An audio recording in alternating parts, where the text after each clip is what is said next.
Salt, fat, acid, heat, action. GBH has the sizzling shows with all the seasonings. Catch your favorite GBH cooking shows starting tomorrow morning at 10:30 and continuing all afternoon on GBH2.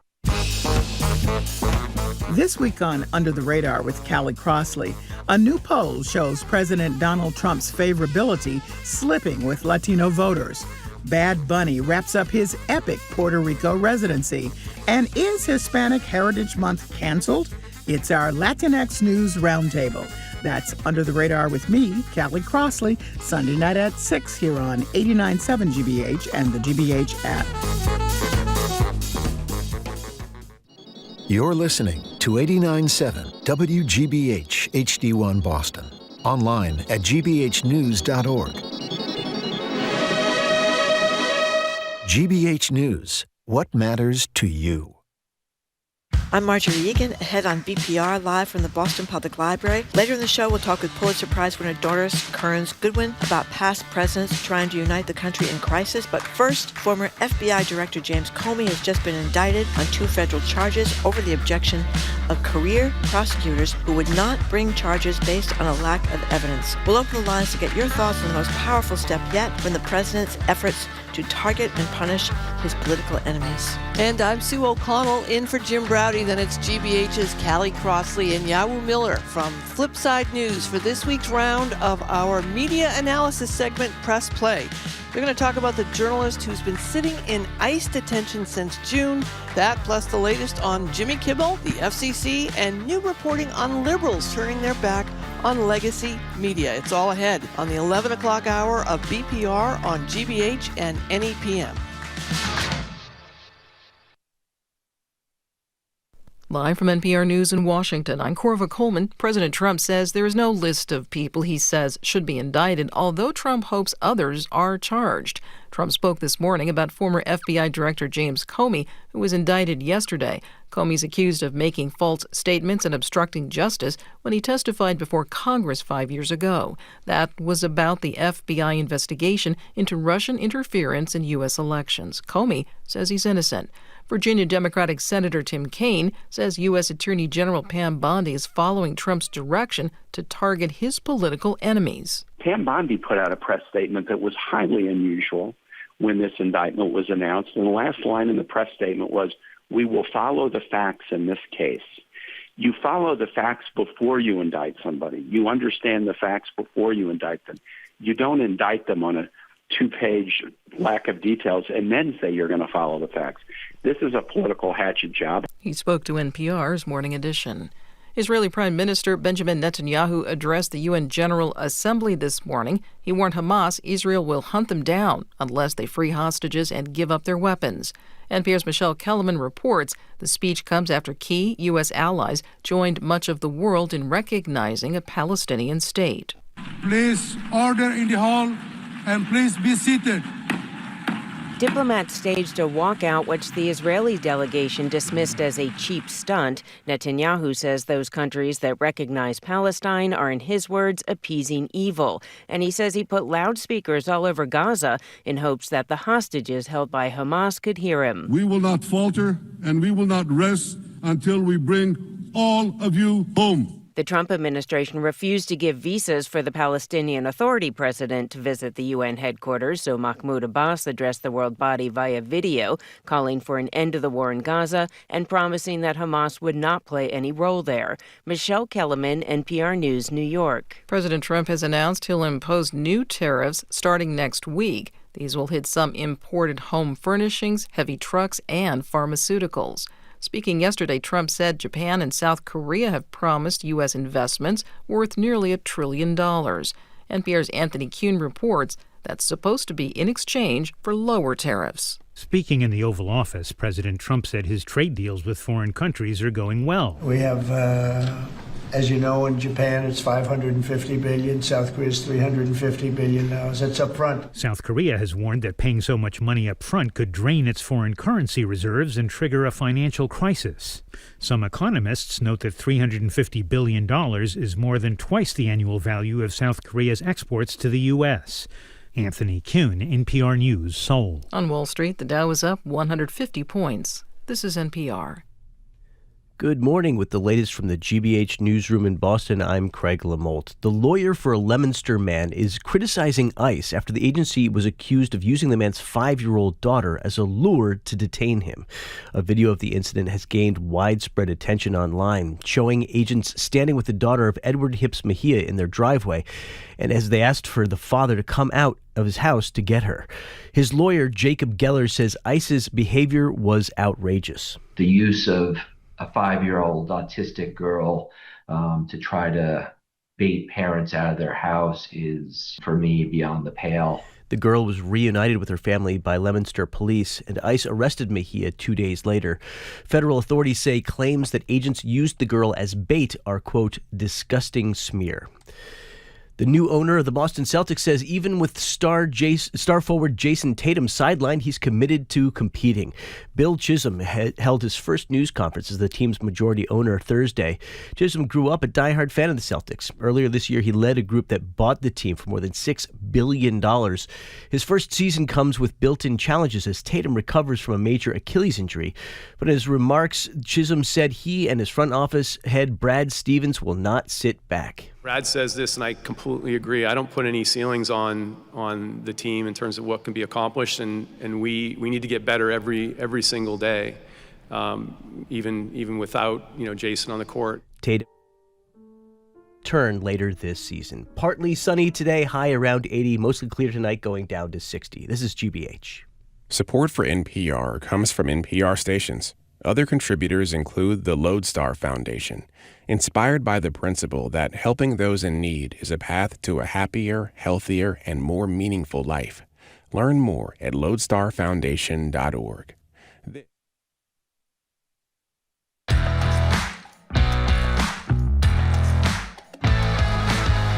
Welcome to BPR on GBH and NEPM. I'm Marjorie Egan here again, and very grateful that she's coming in. NBC 10's Sue O'Connell is in for Jim Browder. He's got a couple of days off. Do I look taller, Marjorie?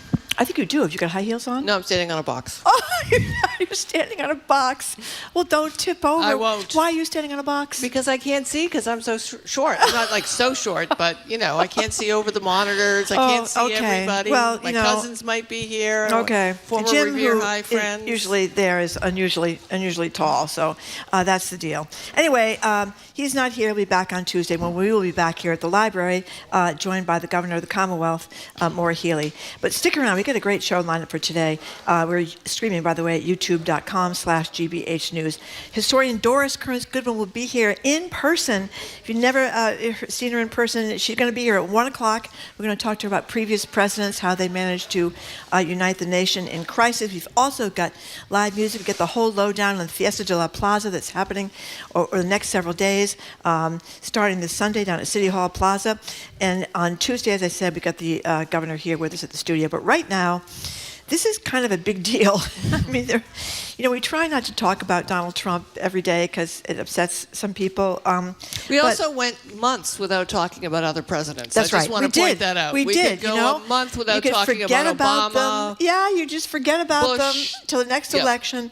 That is not the situation now. And as most of you probably know, we've had a potential watershed moment in our politics. It would have been, I suppose. Imagine if this happened earlier, people would be hysterical. But anyway, the president has appointed, this would be President Trump, has appointed a hand-picked lawyer with no experience as a prosecutor to bring charges against one of his political enemies. That would be former FBI Director James Comey, who was fired by Trump in his first term over Comey's investigation into Russian interference in the 2016 election. And Comey, of course, refused famously to pledge his loyalty to the president. He pledged his loyalty to the Constitution of the United States government. Anyway, now Comey faces federal charges directly stemming from Trump's, what he said he was going to do in the campaign, retribution, revenge, go after his political enemies, and that's what's happening. These charges only came after Trump fired prosecutors who found little evidence to support them investigators have found little evidence as well, and he installed, as I said, this hand-picked lawyer who used to be a personal lawyer of his. I think she did insurance stuff. She was an insurance lawyer. I think she's only been involved in 3 federal cases in her career. Yeah, I don't think she's ever prosecuted anybody, but nonetheless, she's there. Lindsay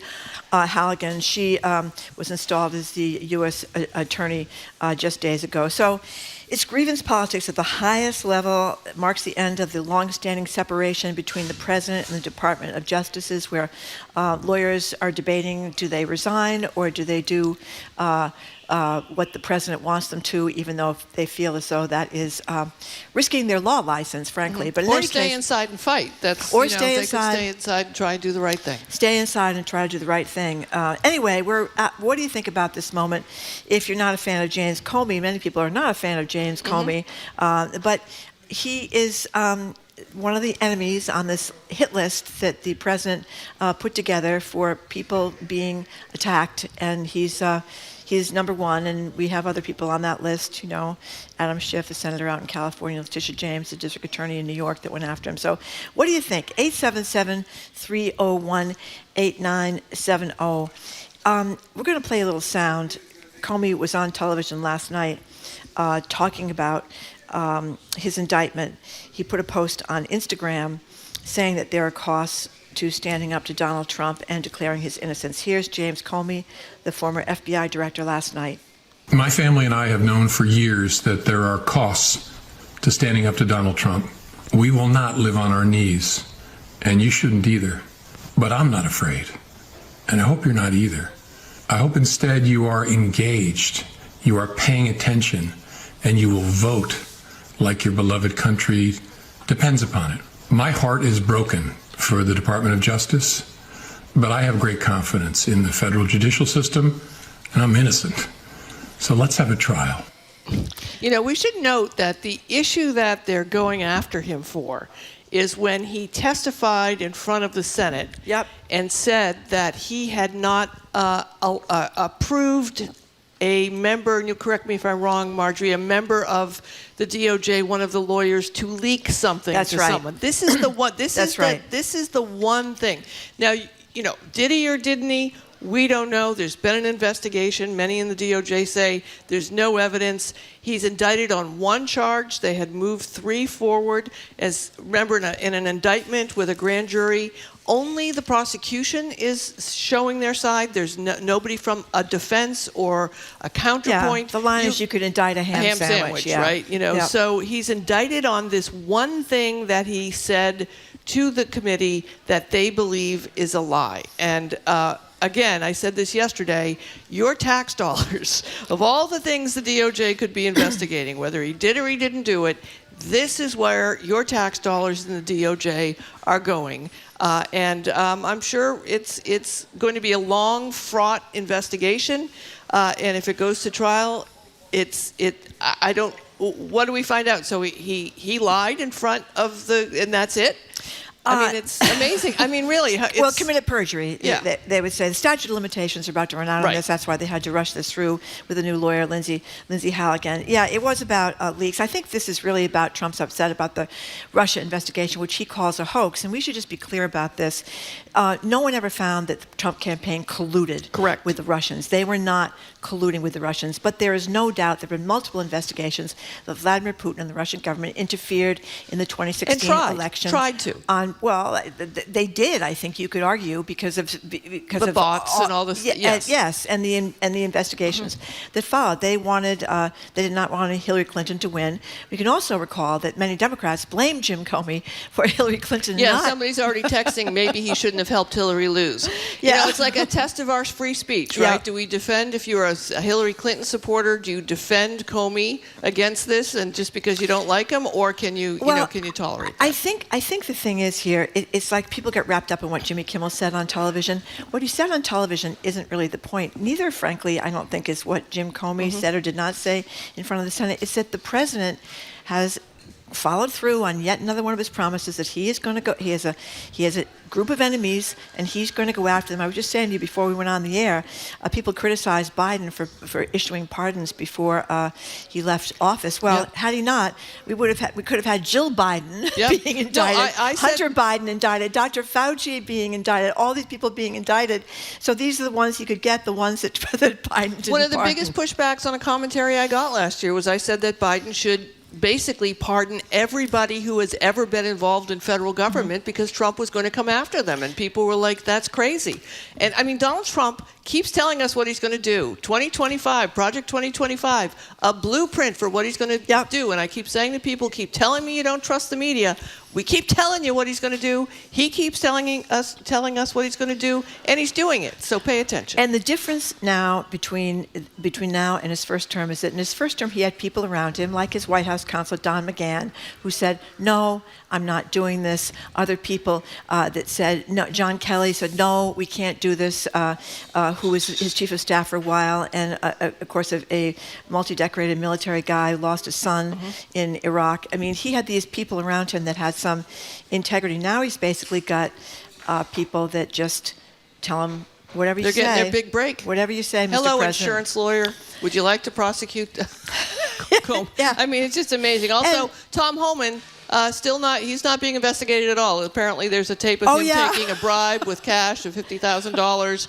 Not at all being investigated. That's so right. There you go. He is acting. He is running ICE. He's running ICE. There's a lot of complaints about how he's running ICE, but no problem with the $50,000 bag of cash. To see. Nothing to see. 877-301-8970. So, what do you think about this? One last thing.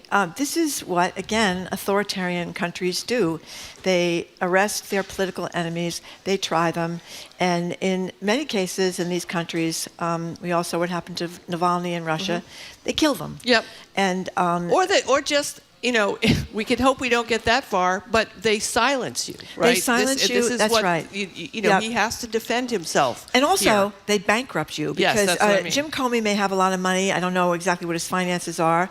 His daughter has already quit. Maybe he's got a bag of $50,000 in cash.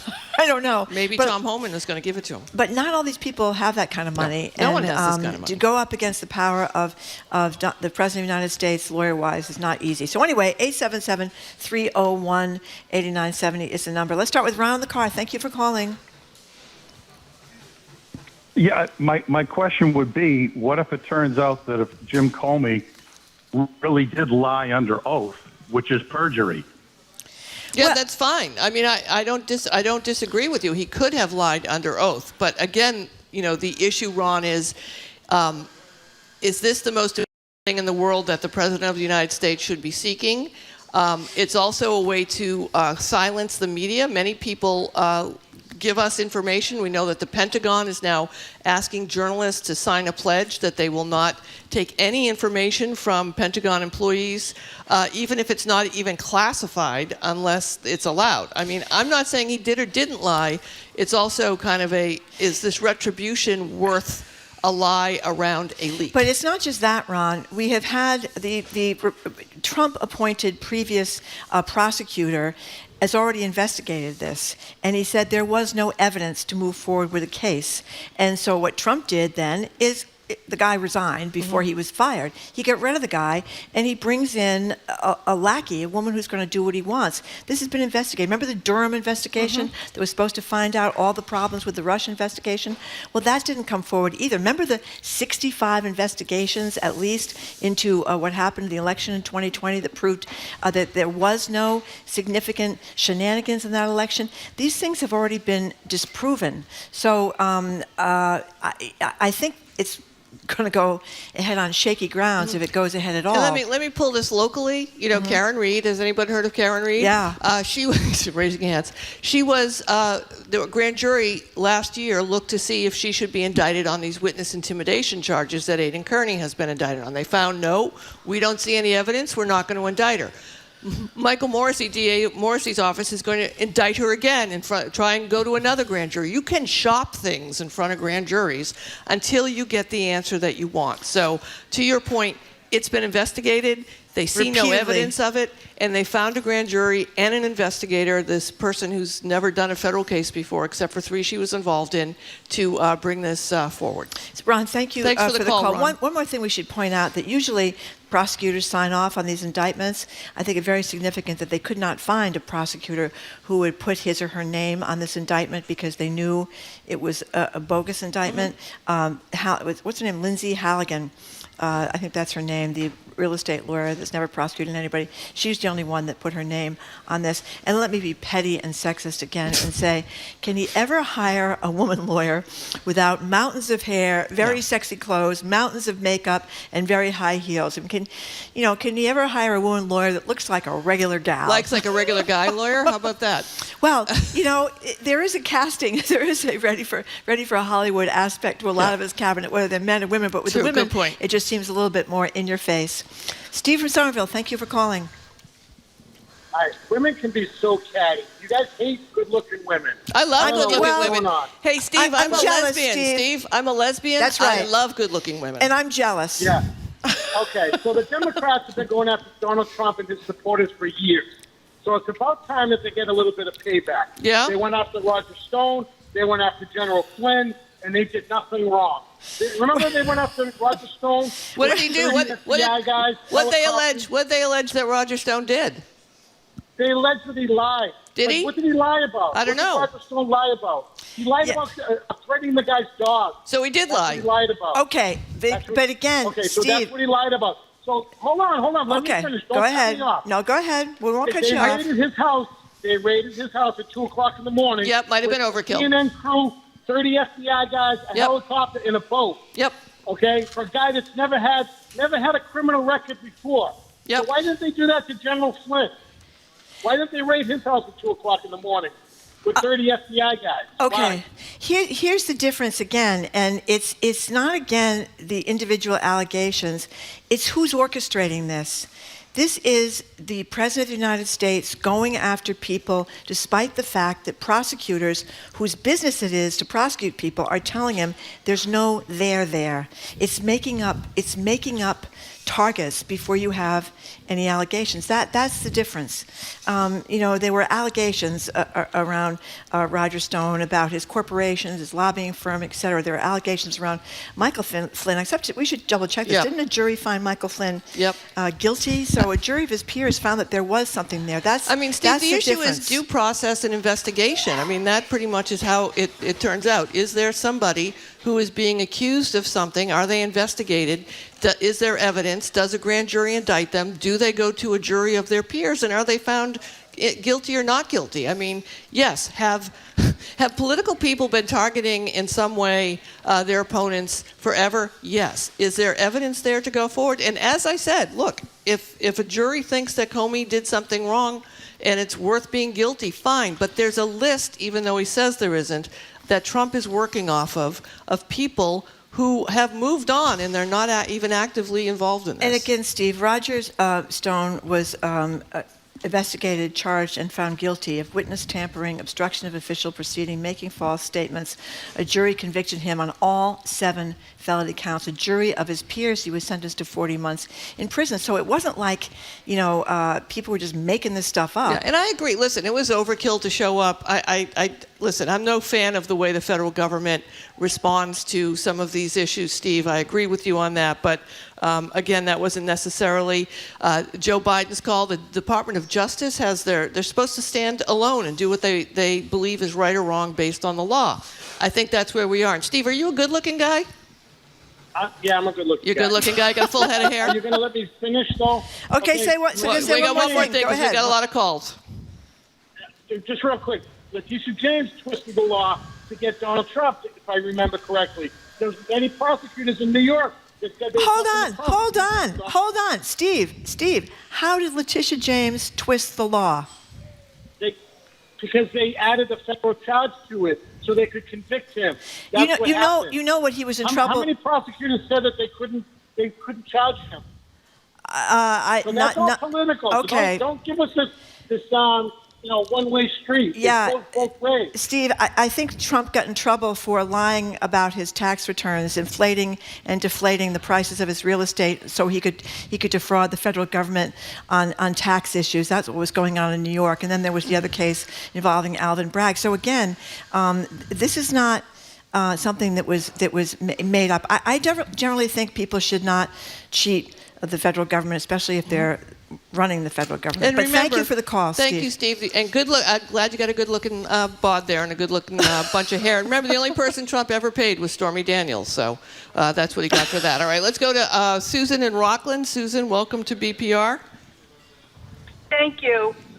Oh, by the way, we should point out before we move on, Michael Flynn pled guilty to lying to the FBI in a conversation he had with the Russian ambassador last year. So, again, he pled guilty. Comey has maintained his innocence. We'll see if he is. It could possibly be wrong than we all think, but a lot of prosecutors looked into this, have found there is no there. Susan in Rockland, thank you for calling. Hi, I'm calling in regards to all these court cases. Who's paying the bill for all of these suits? And when the day is over, how come he doesn't answer to his conviction? Well, he's stuck for about almost $100 million against E. Jean Carroll. He tried to get out of that one for sexually assaulting her and then for defaming her. So I assume he's going to have to pay that one sooner or later. He just raises money, though. I mean, the Trump family has made billions and billions of dollars since Trump came into office. So I think the president can well afford to pay a lot of these people. And the reality about civil suits too is that that was a civil suit, and they do go on for a long time. Even trying to collect the payments, sometimes you have to sue the people that you got the money from who haven't paid you yet. So I know it's the President of the United States, Susan, but at the same time, it's also a basic civil suit, and that's what happens sometimes. Yeah, but I don't think Donald Trump will be have to be paying for a lot of these things out of his personal bank account. And again, Letitia James, just to double check it, it was for years and years of financial fraud, years and years of cheating on his tax return. So that's what that was about, Steve. I don't know. Some people think you're not supposed to do that. Well, and as I've talked to a few people who own a lot of big companies, it's like, well, he committed a little fraud. What's the big deal? And again, we end up in this argument, like, well, the businesses should not be committing fraud of any kind. And yes, but again, he was the president of the United States. This is beyond it. It's just like people arguing about what was said on the Jimmy Kimmel Show and what wasn't. That's not really the issue. The issue is the government of the United States is not supposed to put pressure on people to take away our First Amendment rights to free speech. The President of the United States is not supposed to have a list of people he's going to indict, whether they have committed a crime or not, just to basically ruin their life, because if you don't have a lot of money, you are going to wind up selling your house and going in debt or not having a lawyer, et cetera, et cetera. Susan from Rockland, thank you for calling. Oh, we don't have time. Okay, well, hold on. We're going to take a quick break. We're getting your reactions, obviously, to Trump targeting his political foes. This time it's FBI Director James Comey. And coming up after this quick break, we're going to take more of your calls and texts. I'm Sue O'Connell in for Jim Browdy. She's Marjorie Egan. We all love a beautiful woman. I think we can all say that on the record. And you're listening to BPR on GBH and NEPM and streaming at youtube.com/GBH News.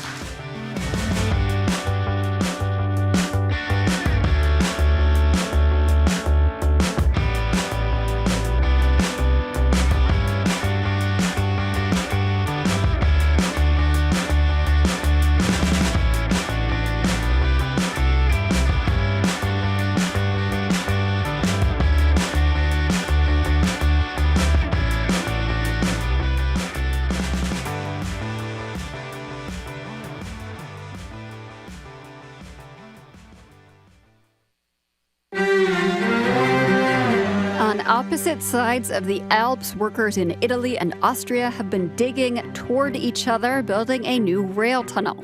So we actually met with our colleagues from Austria, and that was a very defining moment for our project. It's the very first time that we broke through at the border. The longest underground railway is closer to being finished. That's next time on The World. This afternoon at 3, here on GBH News 89.7. Our programs are made possible thanks to you. And the Office of the Massachusetts State Treasurer. The Unclaimed Property Division is holding unclaimed funds from utility bills, uncashed paychecks, savings accounts, and more. To see if you have unclaimed money, you can visit findmassmoney.gov. And Sony Pictures Classics, presenting Eleanor the Great, a film directed by Scarlett Johansson, starring June Squibb as a 94-year-old woman who tells a tale that begins to take on a life of its own. Now playing only in theaters.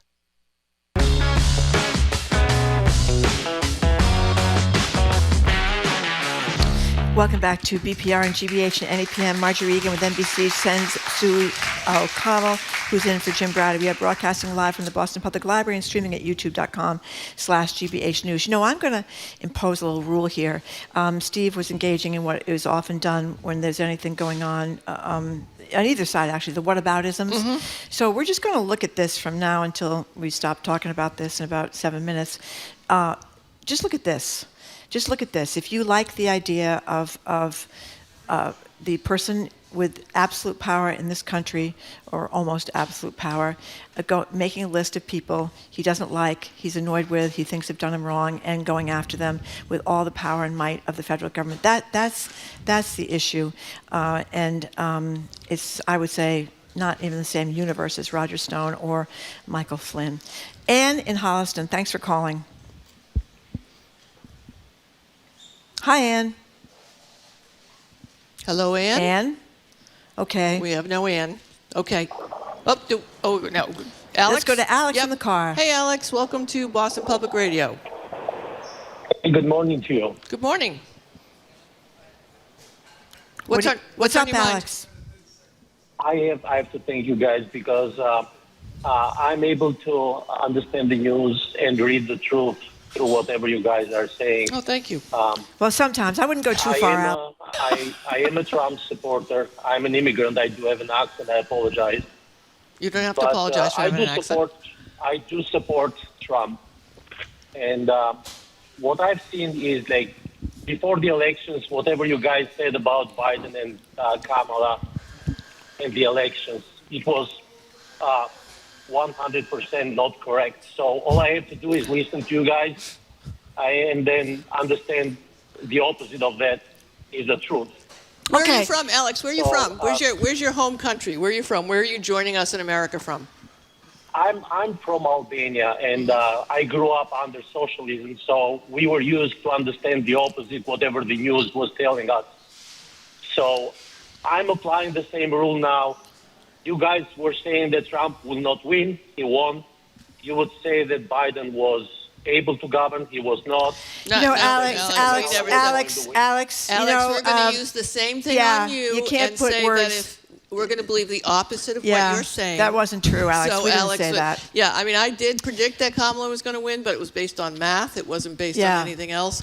And I understand that we learned yesterday from our wonderful guest talking about Brazilians in America that some folks fear, especially from other countries, that Democrats are socialists and communists, and therefore some Republicans are not, and that might be appealing. But there's a rule of law we're going to follow. Let me say one thing, Alex. I am disappointed you think so poorly of the American media. I happen to think the American media is phenomenal, particularly newspapers. I don't know where you're getting your news from, but we would not have discovered the Catholic sex abuse scandal. We would not have discovered all sorts of scandals if papers like the New York Times and the Wall Street Journal, by the way, which is a conservative newspaper which has been going after Trump.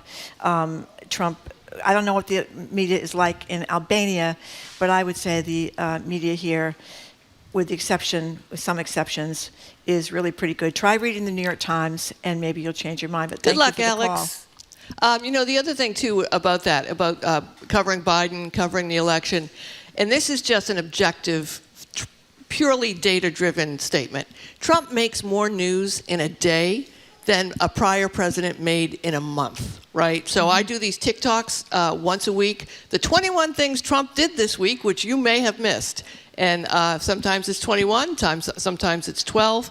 I could not have done that under Joe Biden. I could not have done that under Barack Obama. I could not have done that under George Bush. He makes news all the time, and it's news that is without precedent. It is behavior that is grouped together in a way that is historic, and it keeps us. I mean, do we mention the Epstein files this week? No, we did not. So what is that called? That website? I have to look at that. 21. TikTok. It's called TikTok. Oh, yes. I thought you said there was a website. No, it's me, Sue O'Connell, news influencer. Okay. Remember? Yeah. Yes. I mean, but so. I know that people think we're ganging up on Donald Trump, but we're not making the news. He's making the news, and we are reporting on it. You know what was a little under the radar thing? I mentioned it this morning that, Pell Grants, education grants, a lot of people want to get money to go to colleges. He wants part of that, the workplace Pell Grants, renamed Trump Grants. Why not? Which I think is rather ironic considering what he's doing to education. Anyway, let's go to Steve from New Hampshire. Hi, thanks for taking my call. Yeah. I just want to say, regarding the list of someone, making a list of people they want to go after, I don't think there was a list in the prior administration. There was one person. And they indicted a former president for essentially saying that his property was worth more than it was, with an institution that loaned him the money based on their own valuations. There was no victim. And they kept going after him like this. Well, Steve, I would push back. As a business owner and someone who has taken out loans, I will tell you that there's only so much money in the world. And when someone like a Donald Trump or a big business owner is able to work the system to get multi-million-dollar loans for something by inflating something, and when I have to fill out a loan at a local bank and I have to put my property up for collateral just to get $100,000, and they go through my stuff like a fine-tooth comb, I'm a victim. I'm a victim. And so are the towns. But if you think your house is, I have something to do with the industry. Everybody thinks, if you think your house is worth $600 and the bank says it's worth $500, there's a loan on that. Steve, I work for Stephen Mindich. Listen, I work for Stephen Mindich at the Boston Phoenix, which is gone now, but where Marshall's is and Fenway Park and the Fenway. And Stephen was always famous because he would get an assessment of the property there, pay that, and then when he wanted a loan, it would be a little bit higher. But it was, and he would laugh about it and say, this is how you do it. But it was within a range that was acceptable. And I think, and I don't have it handy right now, but I actually went through, because this burned me that someone could make such large exaggerations and get such a big loan. What Trump exaggerated in those mortgage files, I know, was just outrageous. So I appreciate that. And very quickly, the other victims in this were the towns that didn't get the schools they needed, the police they couldn't get, the firefighters they couldn't get because he was screwing them on the property taxes. No such thing as a victimless crime. And you're not supposed to cheat on your taxes. Right, fraud is fraud. All right. Hey, that's all the time we had. Thanks for your calls and texts. After the quick break, media analysis segment, Press Play. I'm Sue O'Connell in for Jim Browdy. She is Marjorie Egan. You're listening to us on BPR, on GBH, and NEPM, and we're streaming on youtube.com at GBH News.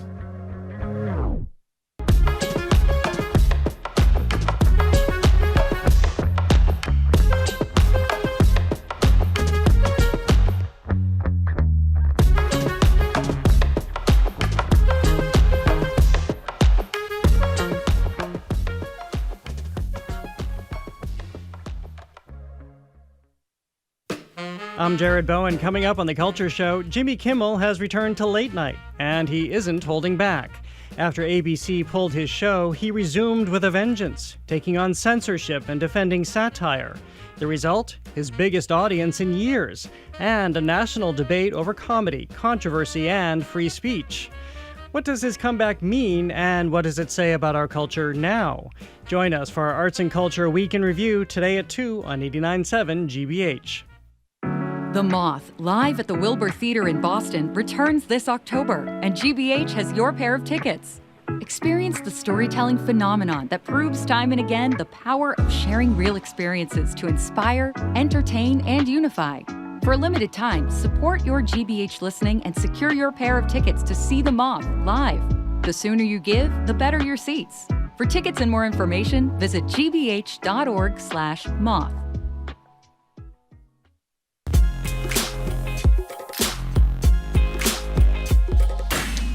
Welcome back to Boston Public Radio on BPR and NAPM. Marjorie Egan with NBC's Sue O'Connell in for Jim Browdy. We're at the Boston Public Library and streaming at youtube.com/GBH News at 1 o'clock today. We're very excited. We're going to be joined by Pulitzer Prize-winning historian Doris Kearns Goodwin in person, who's going to talk about other presidents, former presidents, trying to unite the country in moments of crisis. But right now, it is time for our Friday media analysis segment, Press Play. We're joined at the Boston Public Library desk by Callie Crossley, host of Under the Radar with Callie Crossley, which airs Sunday nights here on GBH. You can also hear Callie's Monday commentaries every Monday morning, on GBH's Morning Edition. And Callie is, of course, co-host of The Culture Show. Also with us is Yawu Miller, former senior editor at Bay State Banner, now editor-in-chief of a new nonprofit news service called The Flip Side, and you can find it at theflipside.net. Thank you so much for coming in. So let's start with some kind of scary stuff, I think, that our colleague Kirk Carapezza, who's reported about.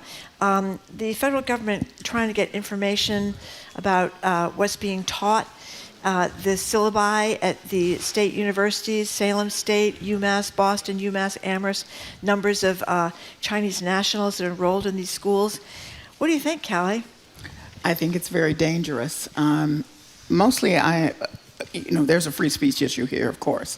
And so it seems to be an intimidation tactic, like so many others that we're seeing now, about professors that teach certain things. This is not, from what we can gather from the people who are making the list, folks who have a particular specific opposition to a specific course, in other words. But if you are teaching under the umbrella of, let's say, I don't know, immigration and or racism and or any of the, just pick one. Also the war in Israel and Hamas. Any of those subjects that can seem to be something that there's a great amount of public debate about, they put them on lists. The purpose of being in college, of course, is for professors to talk about the wide, all of these subjects, and hopefully have a conversation with students. And in classes I've been in and have witnessed, that's what students do. But the reason I'm concerned about it is these lists, then, whether or not this is what the people meant for it to be, who made them, turn into like an invitation for people who feel like they're acting on behalf of somebody. And I'm reminded of the Pizzagate guy. Oh, yes. Who was determined to, take a rifle and go, shoot up this pizza place in Washington, D.C., where he had been convinced that there were kids being held there under the direction of Hillary Clinton. Yeah, child sex abuse. Right, and no appeal to anybody to come in and look. There's nobody in here. No basement. No basement.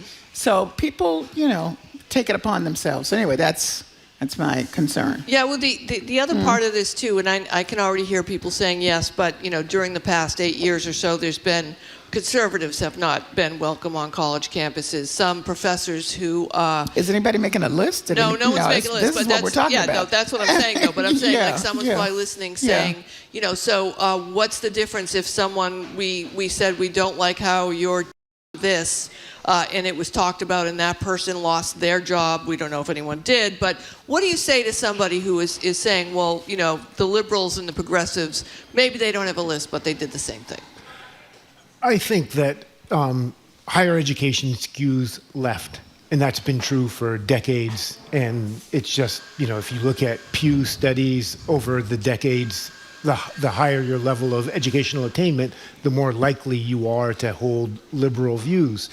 I think what the right does not want is for people that they have a sense that students are being indoctrinated.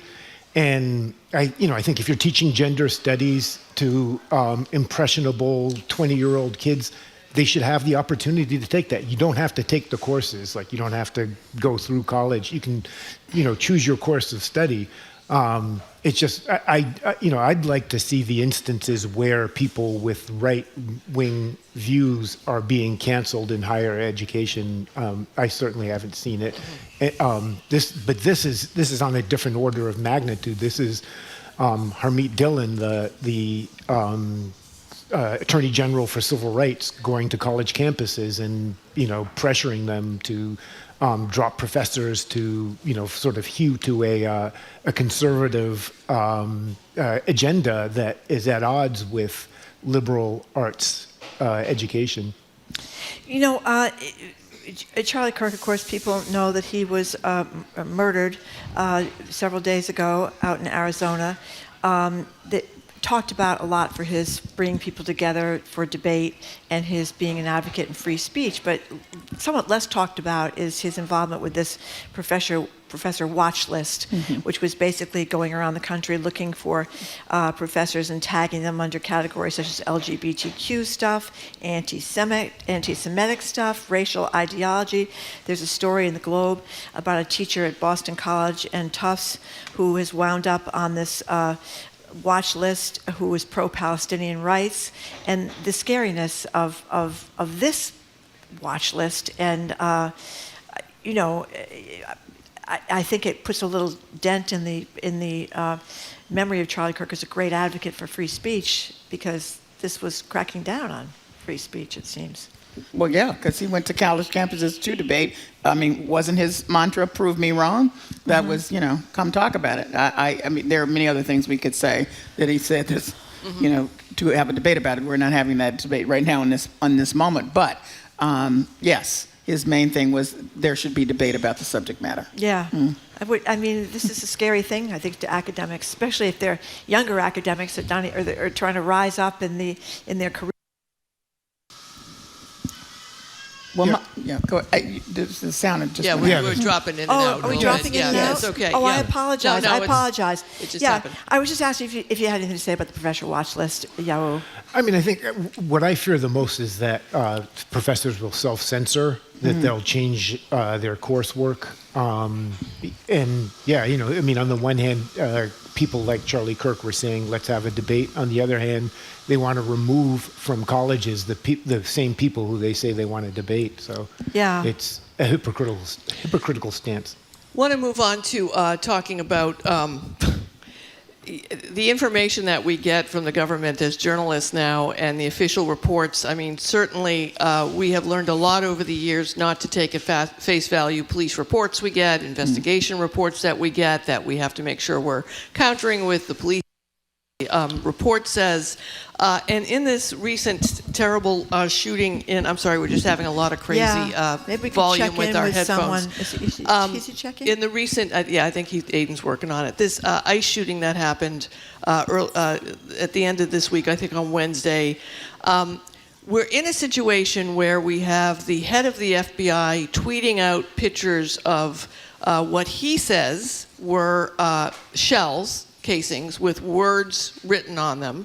They were not shell casings. They were actually bullets. They were rounds. He got that wrong. It's an open investigation. One would hope that we're not sharing evidence that might be used to help, catch the person or find more information on it. There was a situation early in Trump's first month of term where one of the networks announced that someone was going to be an ambassador. They had to a small mistake, you might think, but they had to retract it. They looked bad. They had gotten the information from the Trump administration on background. So I don't like to think like a conspiracy theorist. I like to be skeptical. I like to be open-minded. I like to be curious. But how do you feel we are in the world right now as journalists when we're getting even more official, higher-level official information? Can we trust what we see, or where's the line between being a conspiracy theorist where everything is wrong and I'm skeptical, show me, let this develop, let's learn more?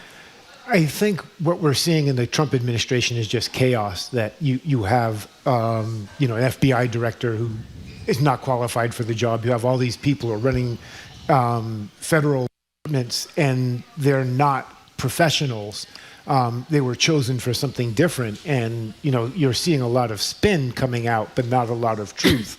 So it seems like government is been captured for a different purpose than all the things that we think that a head of should be doing in any given circumstance. Well, you have an administration who President Trump was clear. This go around, I'm not so much looking for somebody with expertise. I'm looking for people who are loyal to me. All right, so he got people loyal to him, and with that came a lot of people who have no expertise. And under that umbrella, as Yawu has said, I think that a lot of what we're seeing is not so much deliberate disinformation as just incompetence. So you have a question of incompetence layered onto there is some deliberate disinformation, and then there you are. So what do you believe?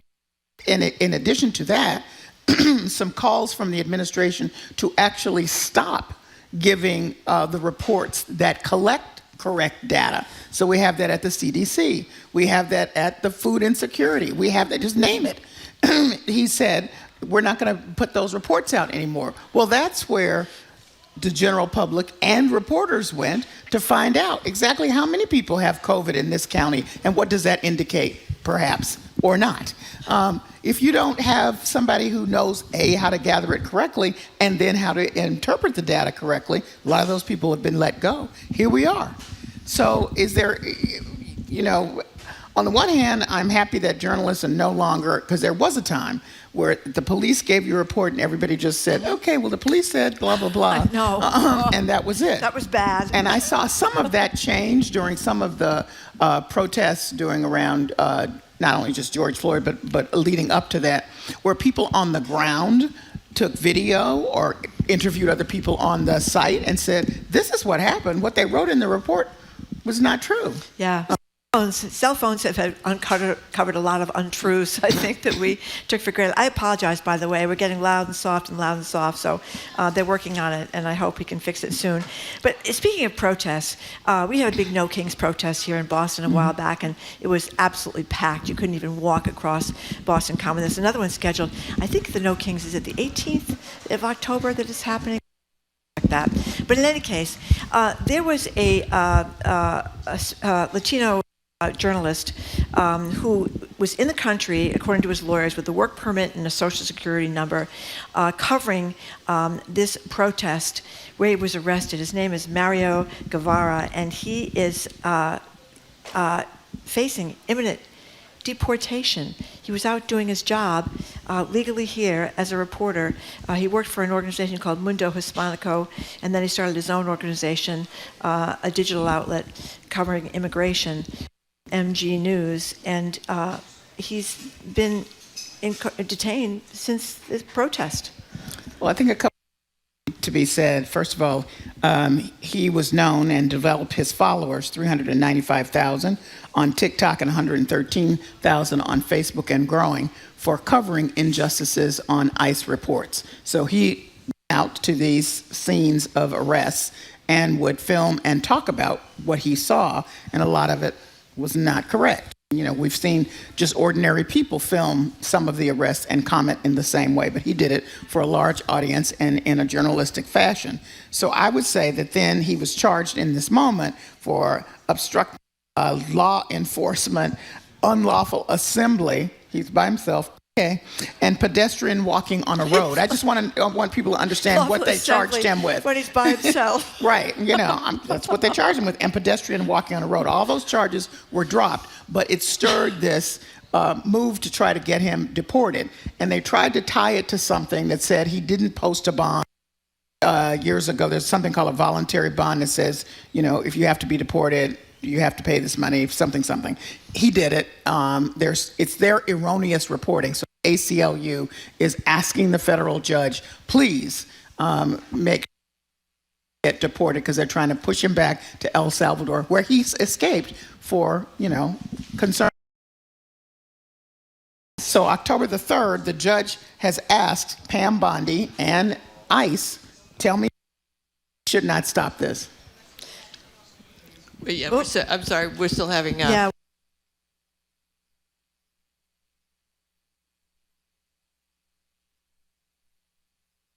A quick break. You can't even hear me. We're taking a...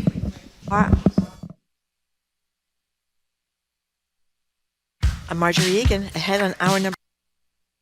Welcome back to BPR on GBH and NEPM, Jim Braude and Marjorie Egan. But if you're hearing this recording, it means something has gone off the rails. We're all working to get it fixed, including Jim. But as we all scramble to make sure everything is plugged in, here's a recent conversation from the show.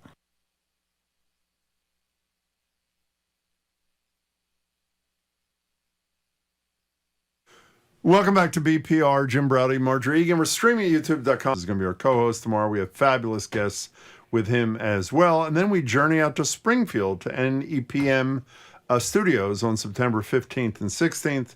Governor Deval Patrick will be with us in the studio. The Attorney General, Andrea Campbell, will be with us in the studio for an hour of Ask the AG. Jim McGovern, the congressman, will call. It's going to be a great couple of days.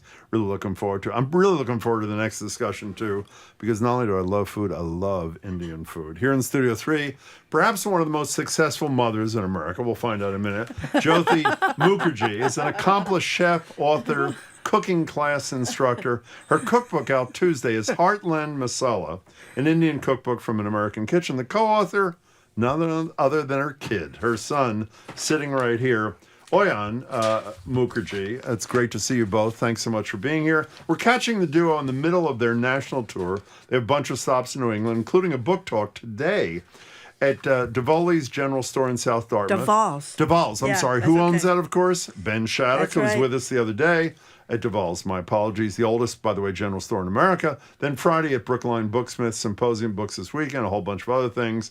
Heartlandmasala.com for more. Cookbook's fabulous. Great to meet you both. Thanks so much for being here. Thank you for having us. Yeah, thank you, and congratulations on a beautiful cookbook and a great job. So most successful mom in America. How did this happen? We don't often see this mom-son, that kind of deal. Well, I have been teaching Indian cooking in my kitchen at home. You mean your own kitchen, not yes. like some... No. Your own kitchen. My own kitchen since 2010.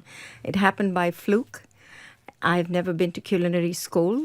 And 3-4 years down the road, when my students were requesting that I put out a cookbook, and I had a vision too that I wanted to do a cookbook, so I was planning to put all my recipes together, maybe spiral bound, and give it in my classes. That was when I told Owen that I was planning to do that, and he said he'd like to help. And that was a big mistake, wasn't it? I thought he criticized your recipes and said, you told him you didn't know how to cook potatoes. Wouldn't I read that? That is all absolutely true. Yeah. My retelling of it is similar but slightly different, which is that my mom asked me if I would help, and I bluffed and said yes, assuming she would never send me any recipes. But then she called my bluff, and then we're here. People are watching on YouTube, but unless you're in the room, it's hard to imagine how much tension there is between these two. You can feel it. It's like cuttable with a knife. Yeah. Now, in one of you write. What was this thing you write? That's great. Not just in the cookbook. What's that thing you write? Substack. Yeah, it's great on Substack. Thanks for reading. Appreciate it. Well, I had nothing else to do, so I figured why do it. You seem like a very bored man. I read that there is this is the quote you, by the way, so don't try to weasel out of this. A rich history of conflict between mother and son. So you've been writing this for what, 8 years together? Yeah. How was those 8 years? How were those 8 years? The way that I like to respond, thank you, by the way, for reading. I'm honored that it's great. It's great. Made the time to do so. Okay, so how was it? Yeah, I typically respond with a question of my own when folks ask what it was like to work with my mom for 8 years, and I say, do you have a mother? Or did you have a mother? Can you imagine what it would be like to work for 8 years on a project that both of you care deeply about? And that response is enough to shut people up at that point, which is just like, what is that like? And we're still, my mom and I have done pretty well. There was certainly, I think, the most violent portion of our work together was recipe testing, wherein a lot of insults were flung, a lot of very, very... You have 38 more appearances to make, though, don't you? Yeah, but we're on tour now. And Jim, so you have to act right? Well, it's more that... So what I found is that when we were... when the hierarchy is clear, we're in a good place. So with the writing, I got to do a lot of the writing. My mom relinquished a lot of the writing to me, so I had sort of latitude to do what I wanted, and that was pretty tame. Our photo shoot where my mom were in the kitchen was pretty tame. It was when I mistook myself for an equal of my mom's in recipe testing that I really caught. I was flamed hard. So then, but for on tour, my main goal is making sure my day job is as a musician. I have some touring experience, or that's what I spent most of my nominal adulthood doing. So to get to take care of my mom on tour, I'm tour managing my mother. That's my main goal.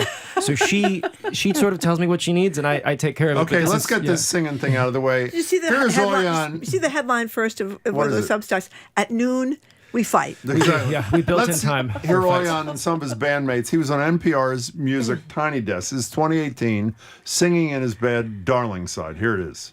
I swore that I'd stay humble like my father was before. This is really good. Yeah, it's great. Thank you. Okay, so he can't cook, but he can sing. Would you agree? The kid can sing. I wasn't. First of all, I made a recipe last night. I made the vindaloo, and I've never had vindaloo with pork. I like really spicy things. And you know what was stunning to me? I love Indian food, and even though it tastes often like Tex-Mex to me, do you agree with that? As a joke, it's an inside joke. You have to read all this stuff to get it. It doesn't, because I love it. The only problem for me, because I'm always dealing with a weight thing, is it's so heavily laden with cream that as delicious as the taste is, it's a problem. This is like a low-fat cookbook kind of thing. What?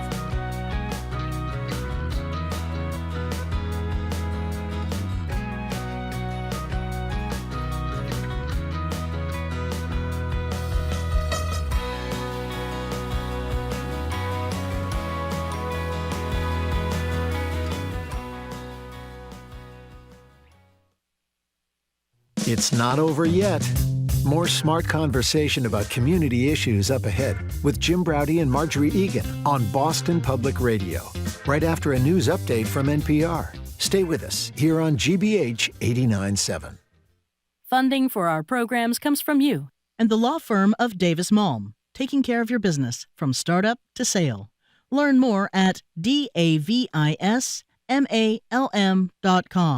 Davis Malm. Lean, agile, strategic. Don't miss the 38th Annual Hispanic Heritage Awards, including performances and appearances by some of the country's most celebrated Hispanic artists and visionaries. Tonight at 9 on GBH2. You're listening to 89.7 WGBH HD1 Boston. Online at gbhnews.org. GBH News. What matters to you?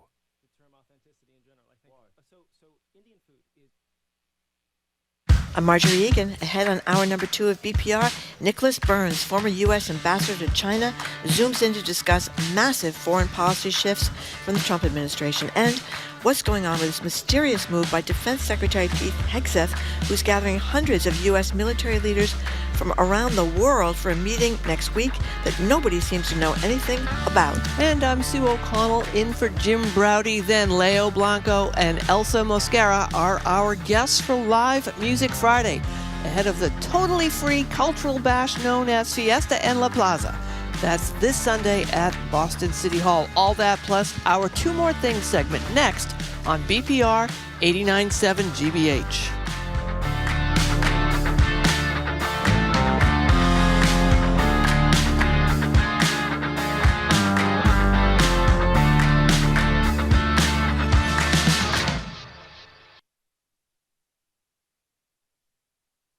Department's decision to charge former FBI Director James Comey with making false statements and obstruction of justice is drawing backlash. Democratic Senator Amy Klobuchar tells CNN's Anderson Cooper 360 that President Trump is weaponizing the Justice Department. There is a clear through line that everyone sees where he is going after people that he doesn't like or who have said things that he doesn't like or who have done things to him in the past. And that is why this is so troubling for the justice system. But the president has long railed against Comey, blaming the former FBI leader for the appointment of a special prosecutor who spent much of President Trump's first term investigating contacts between his 2016 campaign and Russia. Israeli Prime Minister Benjamin Netanyahu met with cheers and jeers as he faced the UN General Assembly in New York this morning. He says Israel must finish the job in Gaza, leaning into his country's military offensive to eradicate Hamas. President Trump has announced a series of new tariffs on a variety of products. NPR's Ayanna Archie reports some of the levies are costly. In a social media post, President Trump lays out a new 25% tariff on imported large trucks. He said this is needed to protect trucking companies that manufacture in the U.S., like Kenworth and Mack. He's also putting a 50% tariff on kitchen cabinets and bathroom vanities, and a 30% levy on upholstered furniture.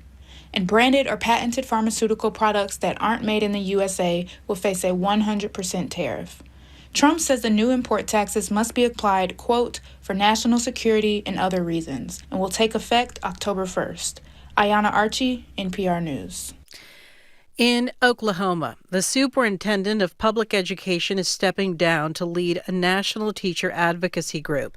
From member station KOSU, Grayson Wheeler reports Ryan Walters' ultra-conservative policies have been controversial even in one of the reddest states. Walters has made national headlines for announcing radical school policy changes, often without the authority to enact them.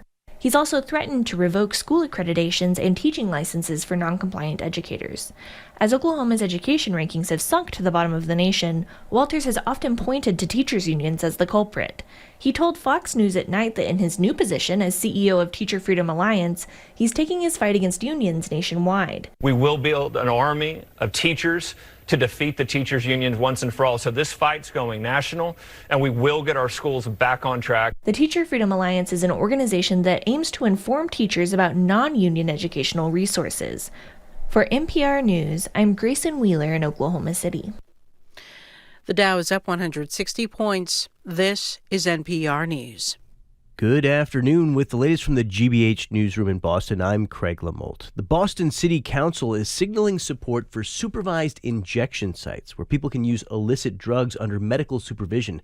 GBH's Soraya Wintersmith reports. The council struck down a measure opposing the sites this week, with at least 4 councilors saying they're open to them. The opposition measure was co-sponsored by Councilor John Fitzgerald, who represents part of the area known as Mass and Cass.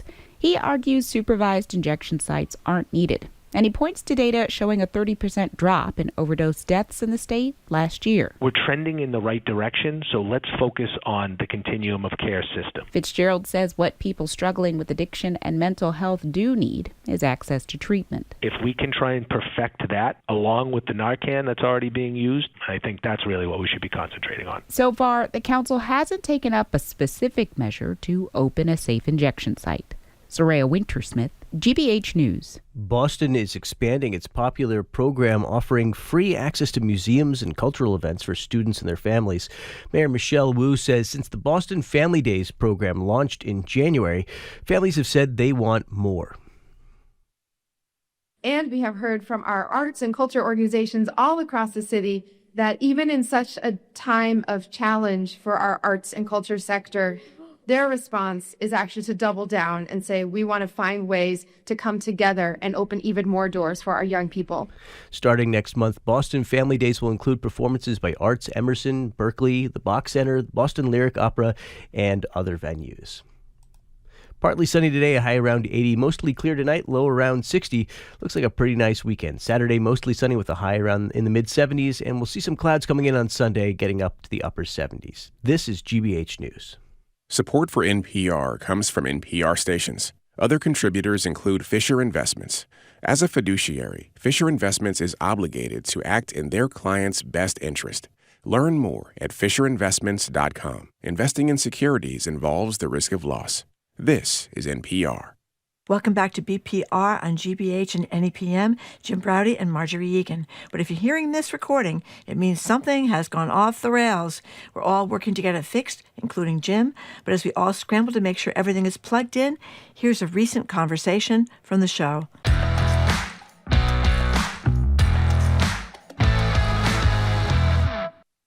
I'm Marjorie Egan, ahead on our...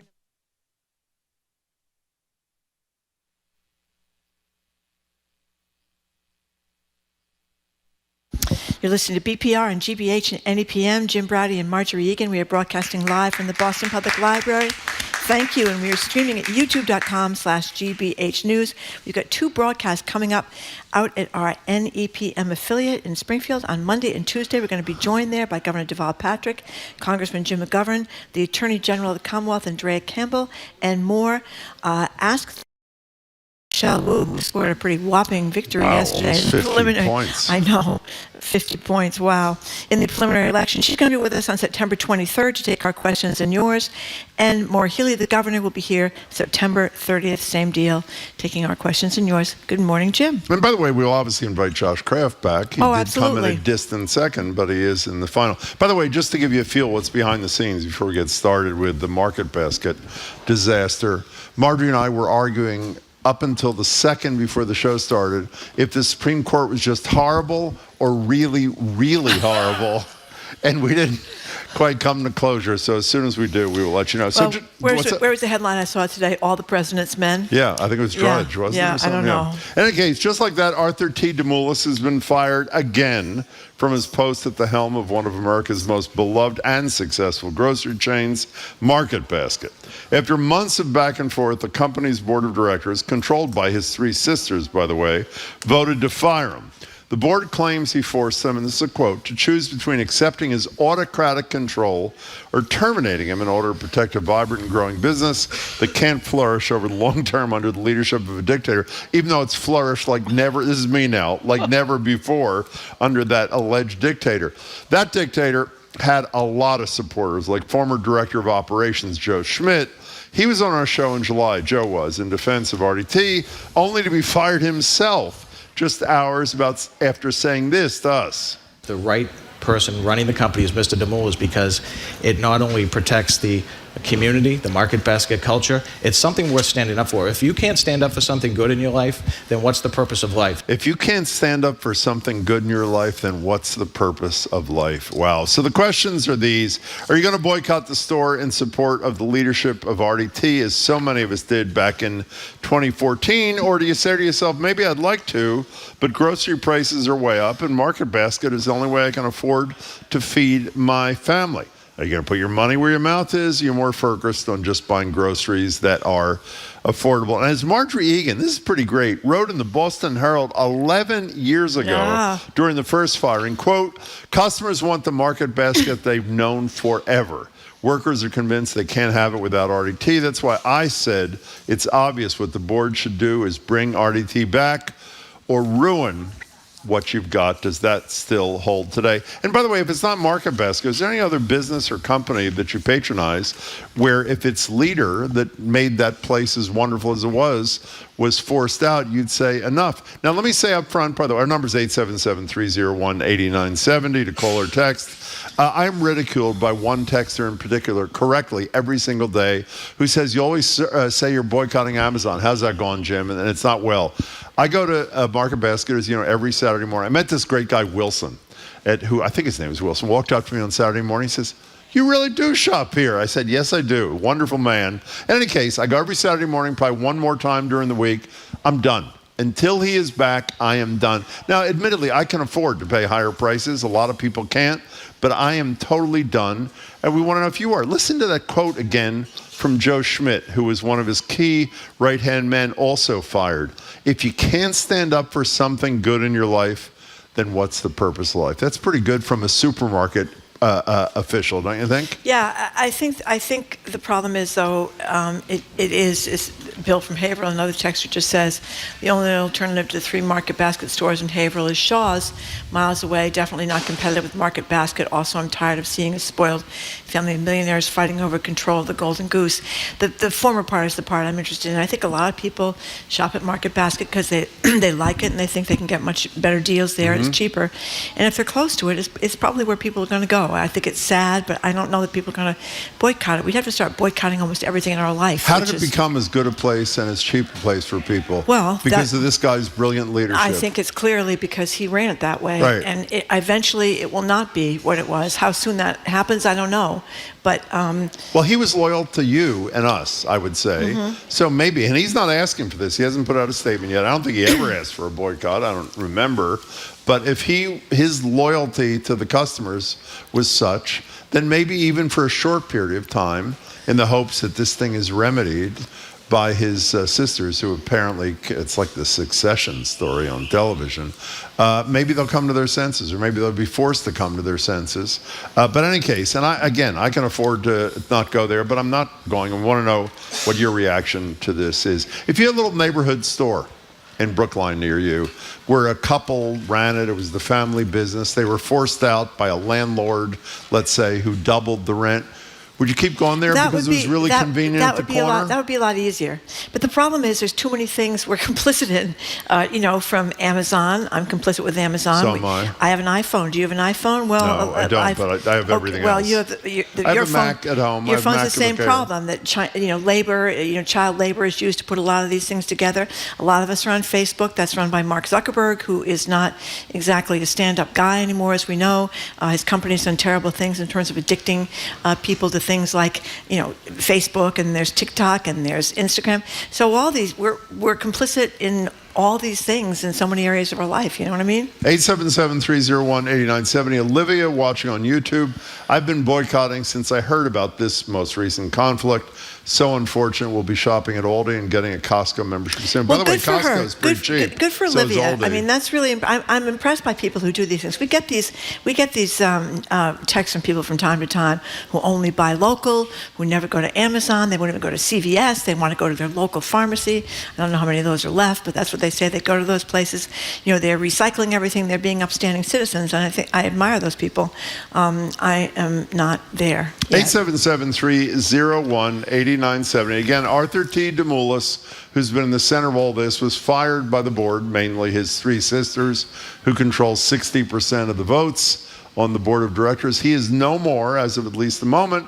And what's your reaction to this? And again, if Market Basket is not your thing, or you don't live near one, if there was a comparable situation with an ownership that was really dedicated to its customer base, and they were ousted, what would your reaction be? That you have no choice because it's down the block? Or would you do what Joe Schmidt said? If you can't stand up for something like this, then what can you stand up for? Chef Bill, you're in Pelham. You're in on Boston BPR. Welcome. Thank you. Thank you for having me. I used to be a longtime Market Basket buyer. I'm in Western Mass, so the closest one's half an hour away. I still go. I was there yesterday. Wow. But 2 points. 10 years ago, Arthur T. borrowed $1 billion to pay back his cousin, and he paid it back in 10 years. It's already paid back. That means, and they've continued to grow. Right. The other Arthur Demoulas. Yeah, I think that was the bad S. cousin and the good cousin. Right. The bad one. Bad Artie and good Artie. Go ahead. That means they've got $100 million more a year to put into the company. The second point ties into the first, is that I read in the Globe that the interim president and the third board member are venture capital people. When was the last time you heard of anybody in venture capital coming into an old business with a lot of assets, making it better? I think this really is the beginning of the end of the Market Basket that we've come to know and love. Hey, that was a great call, Chef Bill. Thanks. That's a great point. I mean, you look at an analogy I think of in the news business is the Washington Post. The Washington Post was a long-time family-owned newspaper, right? The Grahams owned the newspaper for a long time, just like the Sulzbergers owned the New York Times. The Washington Post has I would say lost its moral compass under Jeff Bezos, who runs Amazon, but the New York Times, run by Sulzberger, they're not perfect, but they certainly haven't lost their moral compass and are, becoming Trump cheerleaders like some of their places are, because they're all about the bucks. Margot in Margot, before you go, there's just a couple of great texts. I'm sorry. C, letter C, stuck living in the USA, Waltham. Just like I support RDT and I'll boycott Market Basket, I don't support the current leadership of the USA, so I'm boycotting the USA. And Jeff in Providence makes a good point, because we haven't heard from the employees as such, nor from RDT himself. He writes, I boycotted Market Basket last time because the employees asked me to. They are not asking for a boycott this time. Well, as of the moment, they are not, but he was just fired last night, whenever it was, in the last 24 hours. So we shall see. Thanks for the text. I'm sorry, Margot. Take it away. Hi, how are you guys? Good. So I am a tried and true market basket person. And part of it's the prices, which I don't think you can beat anywhere. Mm-hmm. But also it's the quality of the food. Yeah. I mean, the produce, et cetera. And I think, I also live up in a rural New Hampshire, and there just aren't a lot of other options. So what are you going to do? So I don't know. But I do agree with your point that so far the staff hasn't, asked us to boycott. And I think that I'm going to wait and see what happens there. Well, again, I say when I said they haven't asked us, it's because there's been no time to ask us anything. This just happened, so we don't know. And I'm interested to hear what they have to say too. But let's assume they say don't boycott. Is that the only criterion for your decision making? Because I have to say I have a real hard time spending my money at a place that is profiting 3 members of the family who decided to treat the key to the success of the chain so poorly, So I don't know. Margot, stay in touch with us and we'll let you know if we hear anything from either RDT or from the employees themselves. Thanks. John from Puberty says, my wife does the majority of the shopping at Market Basket, but she's boycotting and has been going to the Big Y instead, and it's been working out pretty well so far. Here's a good one. Anonymous texter. A boycott is tempting, but 2 slices of good pizza for $2.79. I'm gone there no matter what. 877-301-8970 is the number. Here's a good point, kind of in rejoinder to what I just said. We are complicit in many businesses that are exploitative and destructive. I was talking about, our iPhones and computers and Amazon, et cetera. But Market Basket is a local family business, and it's very easy to boycott it. Think globally, act locally. That's a good one. I love that. I love that bumper sticker on the back of cars you see from time to time. Excellent point. I should have thought of it. Let's go to Rob in the car. Hi, Rob. Hi, Rob. Hi, how you guys doing? Good. So I love the show. I listen to you every day. With all the social ills, everything wrong in the world, this is the hill that we want to die on. I don't get it. This is absurd. The whole thing is absurd. Well, I have to say, Rob, I don't agree with you. First of all, while most of us can't do one thing at the same time, we should be able to walk and chew gum at the same time. And this is a business that has made the lives of hundreds of thousands, if not millions of people over decades more affordable and better.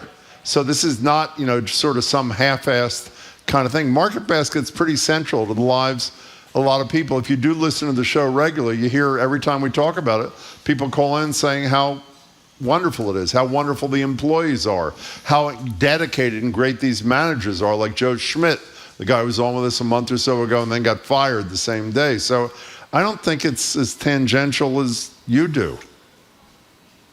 I mean, why turn your back on all those other employees because someone at the top wanted to? Who knows? I don't know the reasons for. I don't think you're turning. I do. It's all about the bottom line, and I think you're not turning. I thought it was succession too. Yeah, exactly. The bottom line. Whether it's their the kids sister's kids or RDT's kids that are gonna. And by the way, I don't think you are turning your back on those employees. Based on what we've heard through the years, they want this guy to be their boss.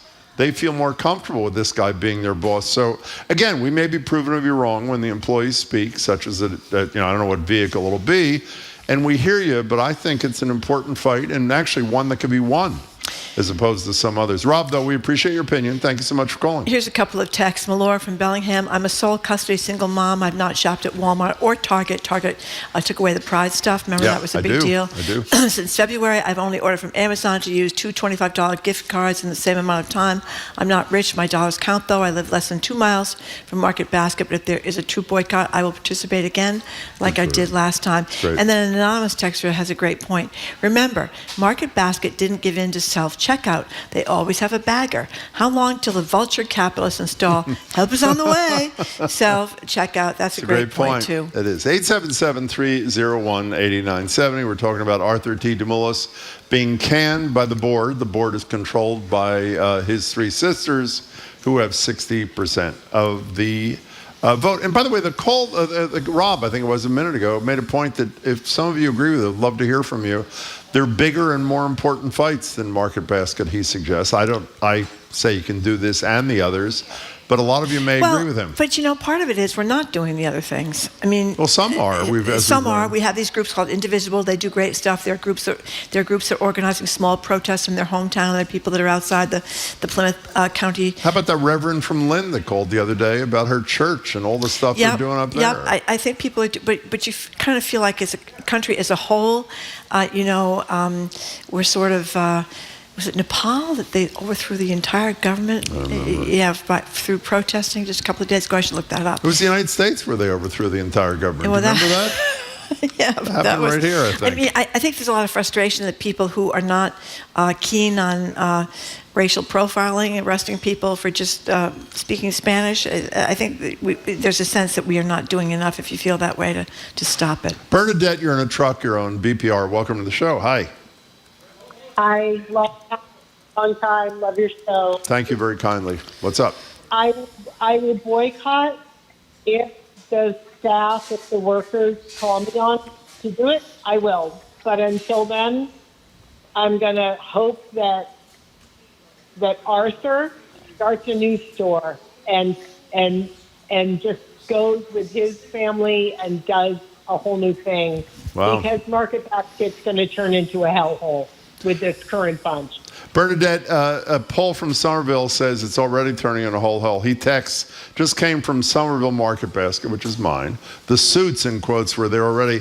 Paul, text back and say what that means specifically. Bernadette, thank you very much for your call. Yeah, it was Nepal. Gen Z protesters in Nepal have overthrown the government, promised a revolution is coming as riots continue in the South Asian country. They've become violent, too, but people are out in the streets and rioting. There's been some tragic outcomes, but they have overthrown the government. Obviously, the government there is tinier than the government here. So, anyway. Izzy, Worcester, hello. Good morning. Hi. I called in about the salami, but I'm only calling in now about Market Basket. You can call about salami anytime you want, Izzy. Go ahead. No, okay. I have been boycotted. I will boycott Market Basket because even though I love them, but I continue to boycott Hobby Lobby, Domino's, Papa Gino's, because of women's issues, and I have for years. Really? I won't shop. Yes. Good for you. I won't shop. And there's something going on with Lowe's. A neighbor told me. I don't know what it is, but I will research it. And then that will be on my list, too, if it's bad. Izzy, I want to grow up to be you. I admire that you're doing what you say as opposed to just saying it. That's great, Izzy. Thank you very much for the call. Dan text worth noting they fired others who spoke out on our show right after they get off the show, practically. Mm-hmm. I imagine employees might feel intimidated by that. And Donna's got kind of a creative idea here. What's if you can't boycott Market Basket, get hats to wear that say, make Market Basket great again, and wear them each and every time you walk into the store. That's a good one. That's a good one, Donna. 877-301-8970. You're not near one, but whenever I ask an employee if they've met RDT, the vast majority. How many employees? 30,000, I think they have. They have a lot of employees, 90 stores. Almost every time I've asked an employee, and they have little badges that say their name and the number of years they've worked at Market Basket. Even some who've been there as little as just 1 or 2 years, the vast majority of those with whom I've had that conversation say they've met him. He's been to the store, introduced himself, that sort of thing, treats them relatively well. There were some issues. A woman called about a year ago with this show, a little less, talked about some women in management issues in the past. But overall, as big businesses go, this is a good one to both customers, apparently, and to workers. Well, like I said, it's just so unusual. It's so unusual that people feel that way about their boss, that they're willing to go out there and boycott as they did last time around, or they're willing to resign or get forced out to stand up for the principles. But it's very, very unusual. I mean, look at Republicans. Well, look at most Democrats, too. I don't think we have to just say Republicans. Well, I think there are a lot of Republicans that think Trump is doing terrible things and they shut up you're about right. it. I'm sorry. Okay. I don't think Democrats, well, they may disagree with, but it's not kind of the same thing. You're right. Anyway, You're Chris in totally the car, thank you for calling. Chris, you have 40 seconds. Go. Hi, I just want to say, I think that this is basically a family squabble. The sisters are making a power grab, and I think it's all about money. It is. I don't think a boycott would solve anything. They're not going to, the sisters know they have a wonderful thing there, and I think they just want their hands on the steering wheel. Hey, Chris, it was about money in 2014. He was fired. There was a boycott. He was rehired. So I would say there's a history here that that's exactly what worked 11 years ago. You know, generally I might agree with you, but I think here the history is strong and the dedication of the staff there, and I think the customers is rather unusual. But we shall see. Chris, thanks for the call. We appreciate it. Oh, is he? Okay, we are back in the Brighton studios. I want to apologize again to people that came down to the library to see us, but we're very excited. In just a couple of minutes, we are going to talk to the former ambassador to China, Nick Burns, about what is going on all around the world and what is going on right here at home. Nick Burns is next. You're listening to Boston Public Radio 89.7 GBH.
A federal judge has ruled that some of the Trump administration's firings of federal employees were not lawful. It's very validating to see a legal order that really reflects the illegality of our experience. But the chances of getting their jobs back are slimmer than ever. That story on the next All Things Considered from NPR News. Today at 4, here on GBH News 89.7.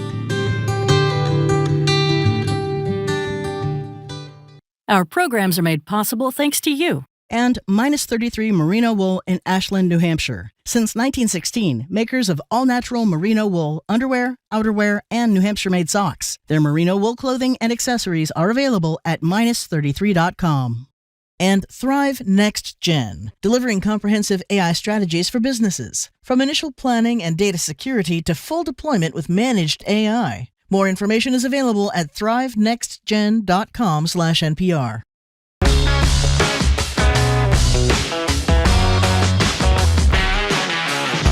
Welcome back to Boston Public Radio. Jim Braude is off today. Sue O'Connell from NBC 10's Boston is in. We are back at the studio because there was a mess up down at the library. It's like Amazing Race. And it was incredible. Just like the It's Amazing incredible. Race. We are still going to be joined, though, at 1 o'clock, right after the 1 o'clock news by Doris Kearns Goodwin, the Pulitzer Prize-winning great historian. But right now, we are joined by Ambassador Nicholas Burns. He's the Roy and Barbara Goodman Family Professor of the Practice of Diplomacy and International Relations at Harvard University's Kennedy School of Government, the founder, faculty chair of the Future of Diplomacy Project. He served 6 presidents, 9 secretaries of state, and from 2021 up until this year, he was United States Ambassador to the People's Republic of China. Ambassador Burns, thank you so much for joining us again.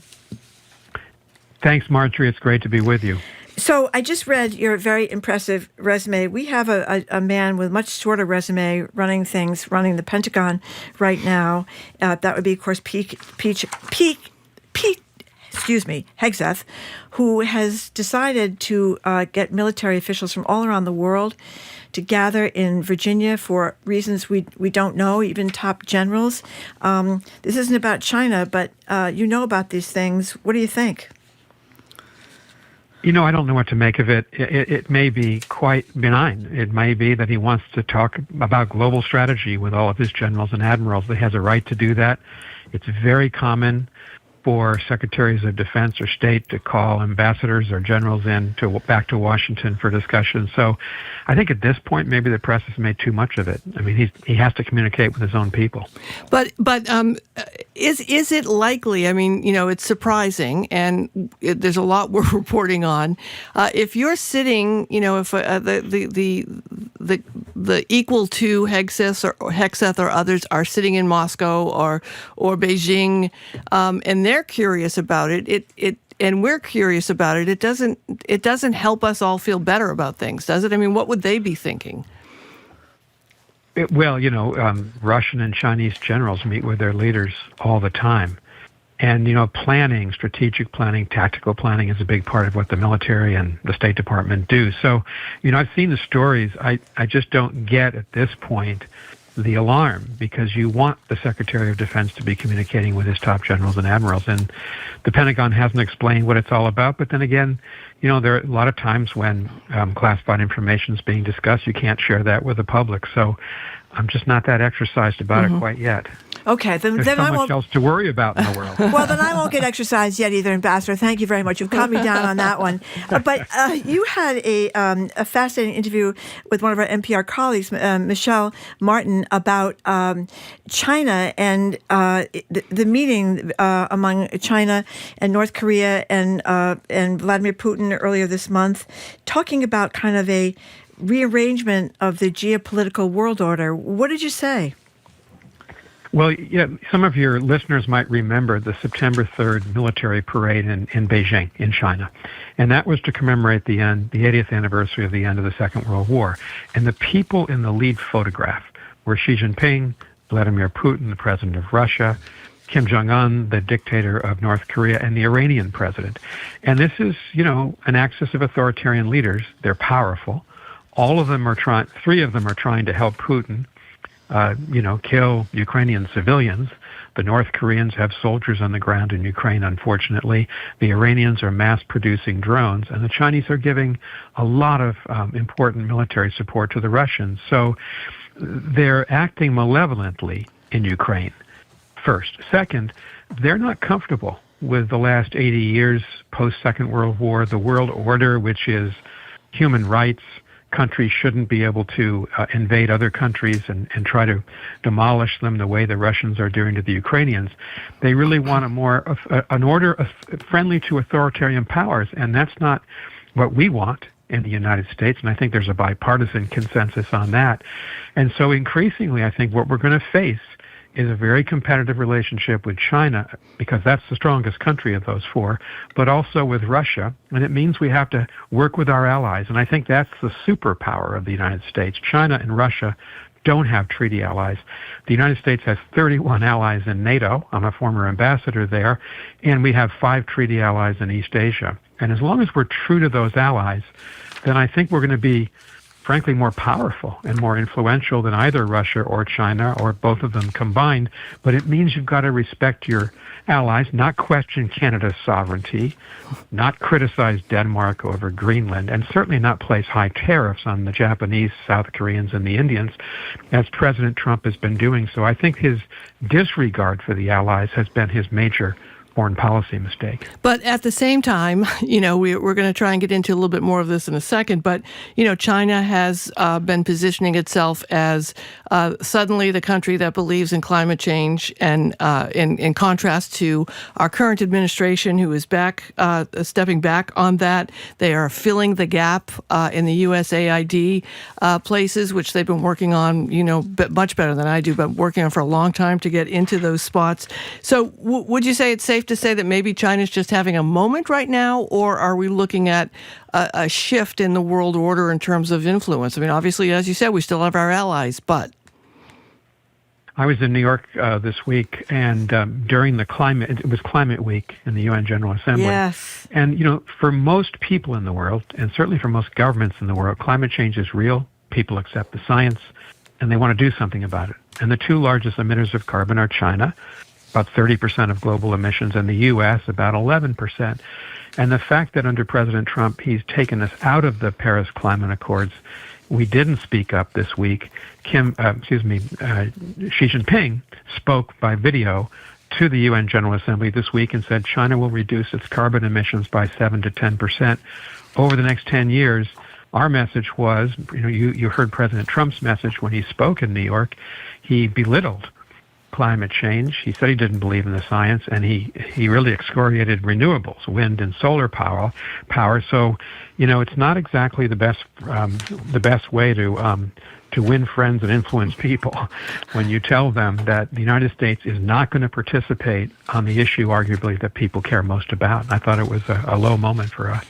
Yeah, I believe the words he used were con job. Is it con job? Yeah. Usually he calls it a hoax, but this time he called it a con job. But I guess, what does this mean for the United States? I mean, we have China seem to be sprinting ahead of us. I guess they still have their coal plants, but they're not building them as much as they used to, or I'm not sure what they're doing with coal plants. You probably know better than I, but I know that they are really going on solar, and they're really going on wind. I worry about our getting left behind big time. And electric cars, they're really going with electric cars really strong, and hydropower, that this is going to be bad for us, the United States, getting left in the dust. Well, looking at the Chinese, there's both concerning news and there's more welcome news. Concerning part of it is that they're still they are by far the largest emitter of carbon. Yep. Number one, nitrous oxide, methane are big problems on the Chinese side. They've not taken sufficient efforts to curb those emissions, and also they are still building coal-fired plants. The other side of the coin is very surprising. It's the good and the bad, and that is that they are the world leader in solar and wind. They're by far the world leader in electric vehicles, lithium batteries, that entire supply chain. And Tesla had been, from 2019 till about 2 years ago, the leading manufacturer of electric vehicles in China. It has a big plant, a gigafactory they call it, outside of Shanghai. Tesla's been overtaken by the Chinese company BYD. And there are other Chinese companies that are really now dominating against both the Americans, the Japanese, the South Koreans, and the German car makers. And they put enormous money into it. The government of China is subsidizing its firms. Very difficult to compete with them. But our companies are not making the same effort, in part because they don't have the same encouragement from the U.S. government. So it's a real challenge, and China is doing some beneficial things to lower carbon emissions through EVs, but they're also still a problem on the other side. Another spot that I think China is applying pressure to us in a way that probably most people don't think about is around soybeans. China has purchased over the years a lot of soybeans from us. I see a report that this year China bought 0 American soybeans for the upcoming year, and that's usually a $12.8 billion market. Meanwhile, in Brazil, very happy. They're selling their soybeans to China.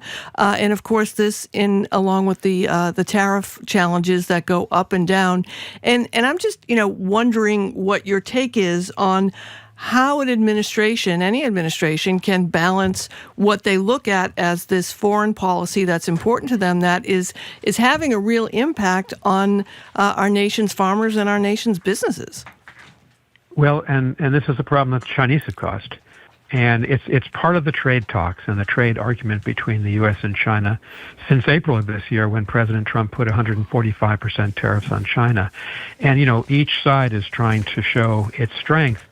China's the largest market for American agricultural exports, and that's a huge industry in the United States, in the Midwest, and it includes fisheries, which is New England, of course, and northwest part of the United States and Alaska. And as recently as 2 years ago, we sold about nearly $41 billion worth of agricultural products to China. That's gone down precipitously. You're exactly right about soybeans. 2 years ago, we sold $14 billion of American soybeans. So if you're a soybean farmer in Illinois, or Ohio, or Iowa, or Nebraska, this is critical. And the Chinese, because they're playing hardball in the trade talks, we still don't have a trade deal with them, have withheld all purchases. And as you say, they're now buying almost solely from Brazil and Argentina. We have one growing season for soybeans in the Midwest. Brazil has 2 growing seasons. So you can see this intense international competition. Chinese are trying to make it hurt. And they're trying to, get the advantage in this trade negotiation. So I hope that President Trump will be able to establish a trade deal in the next month or two with the Chinese. He's going to be meeting with Xi Jinping in South Korea about a month from now.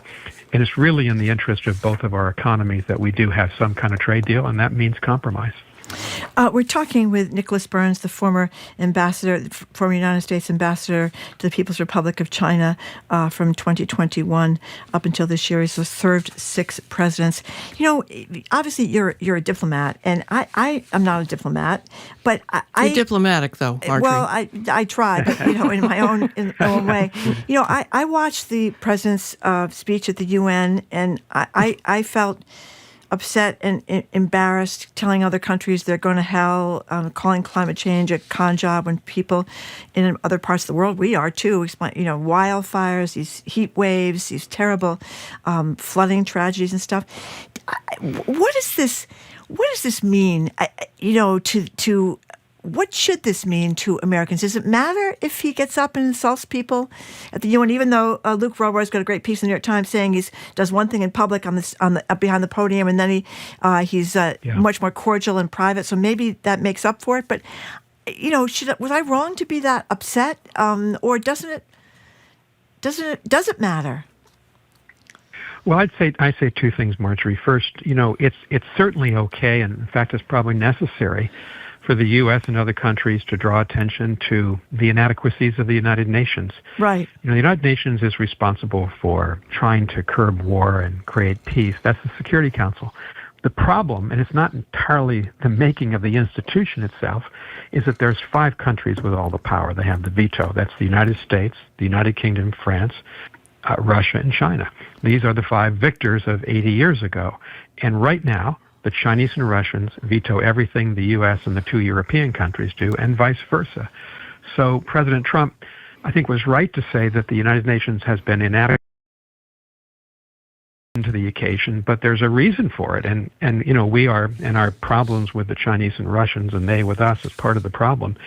I think that his language and manner, I think, is self-defeating. It does sound arrogant to countries. Of course it does. If he's telling the rest of the world, your countries are going to hell. Yeah. That's just not going to go down well in most of the world. And, the United States has to be a truth teller. We don't have to agree with everybody all the time. But being polite, being considerate, recognizing that other leaders also have their own domestic politics, you're able to get more done in the world. I worked for President George H.W. Bush 30 years ago. He was, more than 30 years ago, he was an ambassador of the United Nations before he was president. That's right. And, he knew how to be tough, but he also knew how to be respectful and civil. And I think the United States is always better in the lead international role when we don't appear to be arrogant or say things like, your countries are going to hell, or criticizing the rest of the world for its attachment to trying to do something on climate. Or here's another example. The Trump administration has been lecturing Germany, for instance, on its hate speech laws. Well, there are a reason for those laws. They don't want Nazism to return. And they're worried that in their society they do have right-wing elements and even extreme left elements that would silence free speech. So when you launch a campaign on free speech, and then we have problems with free speech in our own country, or the indictment of James Comey last night, the politicization of the Justice Department for the first time, really, in modern American history, it's the pot calling the kettle black. So we've got to be careful when we lecture other countries because sometimes our record is not perfect at home. Well, I am so glad, Ambassador, that you brought up George H.W. Bush, and people may remember he volunteered World War II fighter pilot. I think he had 18 or 19 missions, was shot down, floated around in the water for a long time, and was the ambassador to the UN earlier in his career. And the reason I mention it is because he was able to get a coalition of nations together when we went into that first battle with Iraq. That's right. And I remember thinking at the time, how wonderful that was, that the United States wasn't going it alone. We had a whole group of nations. And correct me if I'm wrong, Ambassador, but we've not been able to do that really since. Have we? Well, we had it after 9/11 when George W. Bush, his son, was in power. The entire world supported us in going into Afghanistan. The United Nations Security Council and the Chinese and Russians at the time, 2001 and 2, supported it. They were behind us because we clearly had been attacked by al-Qaeda. We had the right to respond. So there are times when we're able to achieve that kind of unity globally. Right now, I'd actually put more... I don't agree with President Trump's tactics in scolding the rest of the world when we've got our own problems here at home. But I do think that Russia and China and Iran and North Korea pose a real threat to the United States. So, I think there's been a lot of bipartisanship on China. When I was ambassador until this January, I would tell the Chinese when they would excoriate our country, and they would call attention to what they said was our dysfunctional politics. I said, you have united the Republican and Democratic parties back in the United States because of all your aggressiveness. This is to China. So I certainly want President Trump to succeed with the Chinese. I think on that issue, a lot of Democrats will support, not all, but much of what he's doing because it's so consistent with Joe Biden. I'll give you one example. We implemented in the Biden administration, implemented all of President Trump's tariffs against China, and now President Trump is implementing all of the Biden tariffs on China as well. That's a degree of bipartisanship. Yep. The two administrations have been pretty consistent in opposing what the Chinese are doing on Taiwan, the attempts by the Chinese to intimidate the Philippines and Vietnam and India. So I really value that bipartisanship on China. I hope we can retain it. Ambassador, thank you so much. One last quick thing. Zelensky turnaround by the president after the UN speech, good thing? Well, I think the words are good. And, you now have a relationship between President Trump and President Zelensky far better than that terrible scene in the Oval Office back in February. But I think here's the challenge for President Trump. He has not been consistent in what he has said about his strategy over the last 9 months now, and he has kind of fluctuated wildly from one post to the other. What he said the other day was that he would support Ukraine taking back, and he believed Ukraine could take back perhaps all the land that it had lost. That's a tall mountain to climb. It will require active United States military and political support, diplomatic support for Ukraine, which has not been forthcoming. The administration has backed away from U.S. military support directly to Ukraine. It's encouraged the Europeans to do more, which was a good idea. But without us in the lead role, I think it's going to be difficult. And will President Trump sustain this rhetoric? Will he say the same thing and act the same way 3 weeks from now? I hope he will. But the track record has not been consistent, and that's been a major weakness of his. All right. Ambassador, thank you so much for your time. Really appreciate it. Pleasure, Marjorie. Nice to talk to you. Nice to talk to you, too. U.S. Ambassador to China, Nicholas Burns, the former one, is thank you so much for chatting with us. Coming up after this quick break, we are going to celebrate Hispanic Heritage Month with Leo Blanco and his other talented musicians who are going to join and chat with us about the totally free Fiesta en La Plaza that's happening this Sunday at Boston City Hall. I'm Sue O'Connell, in for Browdy. She is Marjorie Egan. You're listening to us on BPR, on 89.7 GBH, and streaming at youtube.com/GBH News.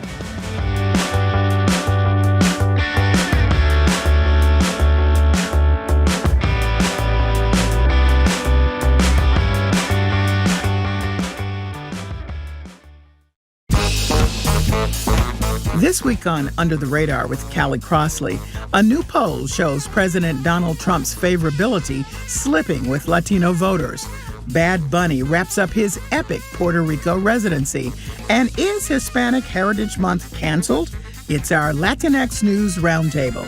That's Under the Radar with me, Callie Crossley, Sunday night at 6 here on 89.7 GBH and the GBH app. Support for our programs comes from you. And Speakeasy Stage, presenting Primary Trust, the hilarious and heartfelt Pulitzer Prize-winning play about friendship, kindness, and the possibility of starting fresh. Now through October 11th. SpeakeasyStage.com. And MIT Sloan Executive Education. You can equip yourself with the skills to lead in a rapidly changing world. Courses cover AI, leadership, and data-driven strategy. More at executive.mit.edu.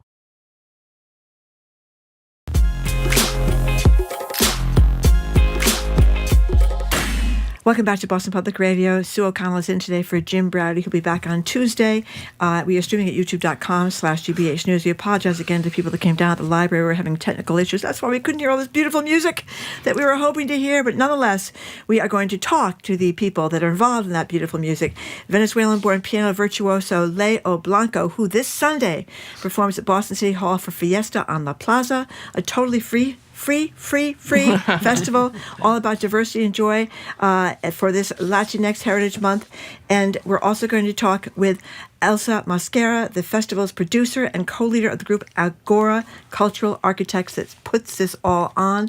I'm going to tell you this now, I'll tell you again.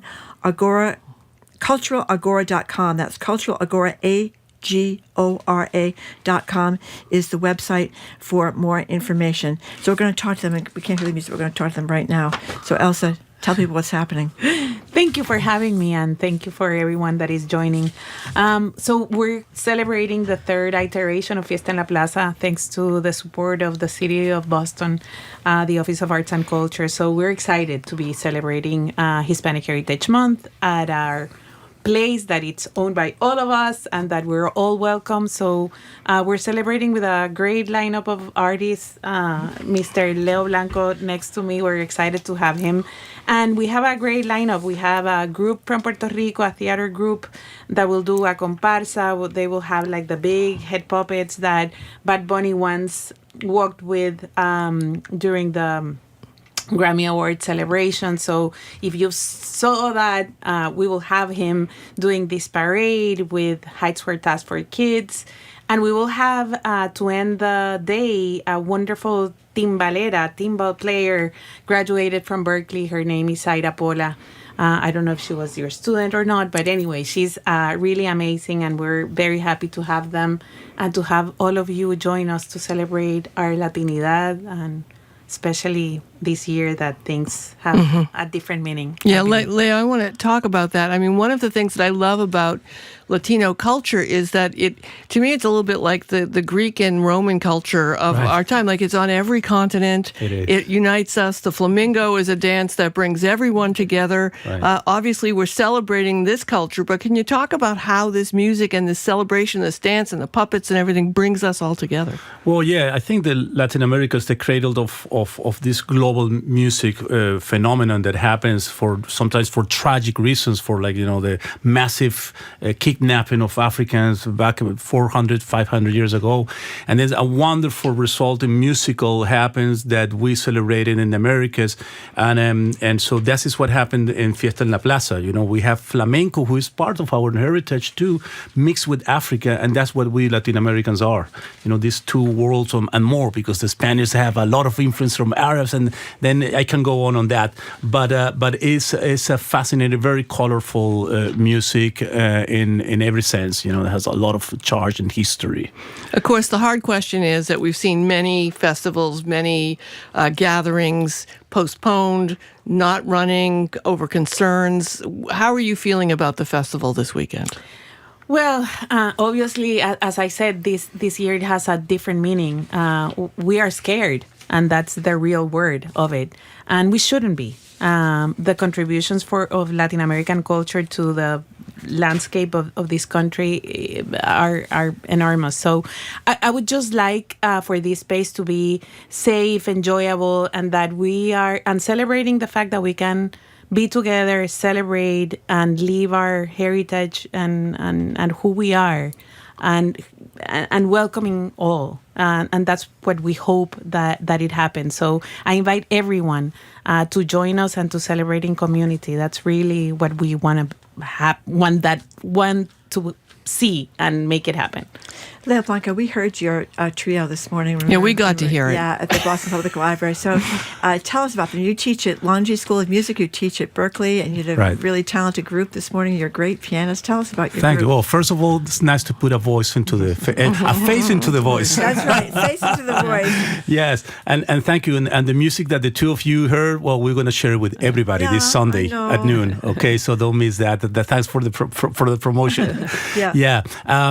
So I've been very lucky to be surrounded of young talent from everywhere in the globe. We're very lucky to live in a city like Boston that welcomes people from everywhere in the world, and it's really an example for this country in that regards. And I always tell people and my students especially that what makes cities rich is precisely the migration population. That's why you go up cities like Berlin or Paris or Boston or New York, and you see that you can eat any type of food around the globe and listen to music from everywhere. And to add what Elsa was saying about the difficult times, these are especially the times that we need art.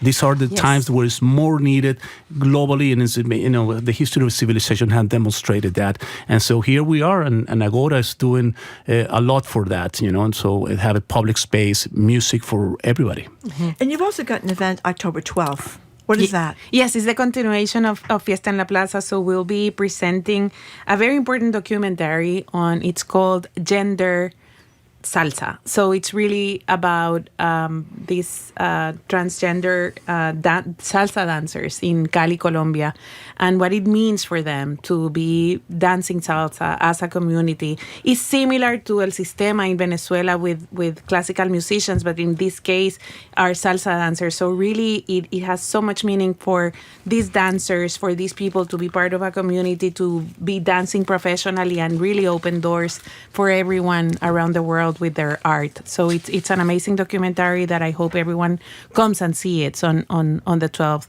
The producer of the documentary will be with us, and also some local based artists talking about the movie afterwards. Okay. Sunday at noon for you. Okay, you're going to be there Sunday at noon. Okay. Yes. Thank you both for coming in, and I'm really sorry about the mess up, and I'm really sorry we didn't get to share with everybody that listens to us your wonderful performance of this morning. Well, we will this Sunday. He's really amazing, so I know. thank you. It's great. All right, that's all the time we have. Listen, coming up after the 1 o'clock news, Pulitzer Prize-winning historian Doris Kearns Goodwin is going to join us. Thank you so much. Everybody get out and see some great music this weekend. I'm Sue O'Connell in for Jim Browdy. Marjorie Egan is here, and you're listening to BPR on 89.7 GBH and streaming at youtube.com/GBH News.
The Moth, live at the Wilbur Theater, returns this October.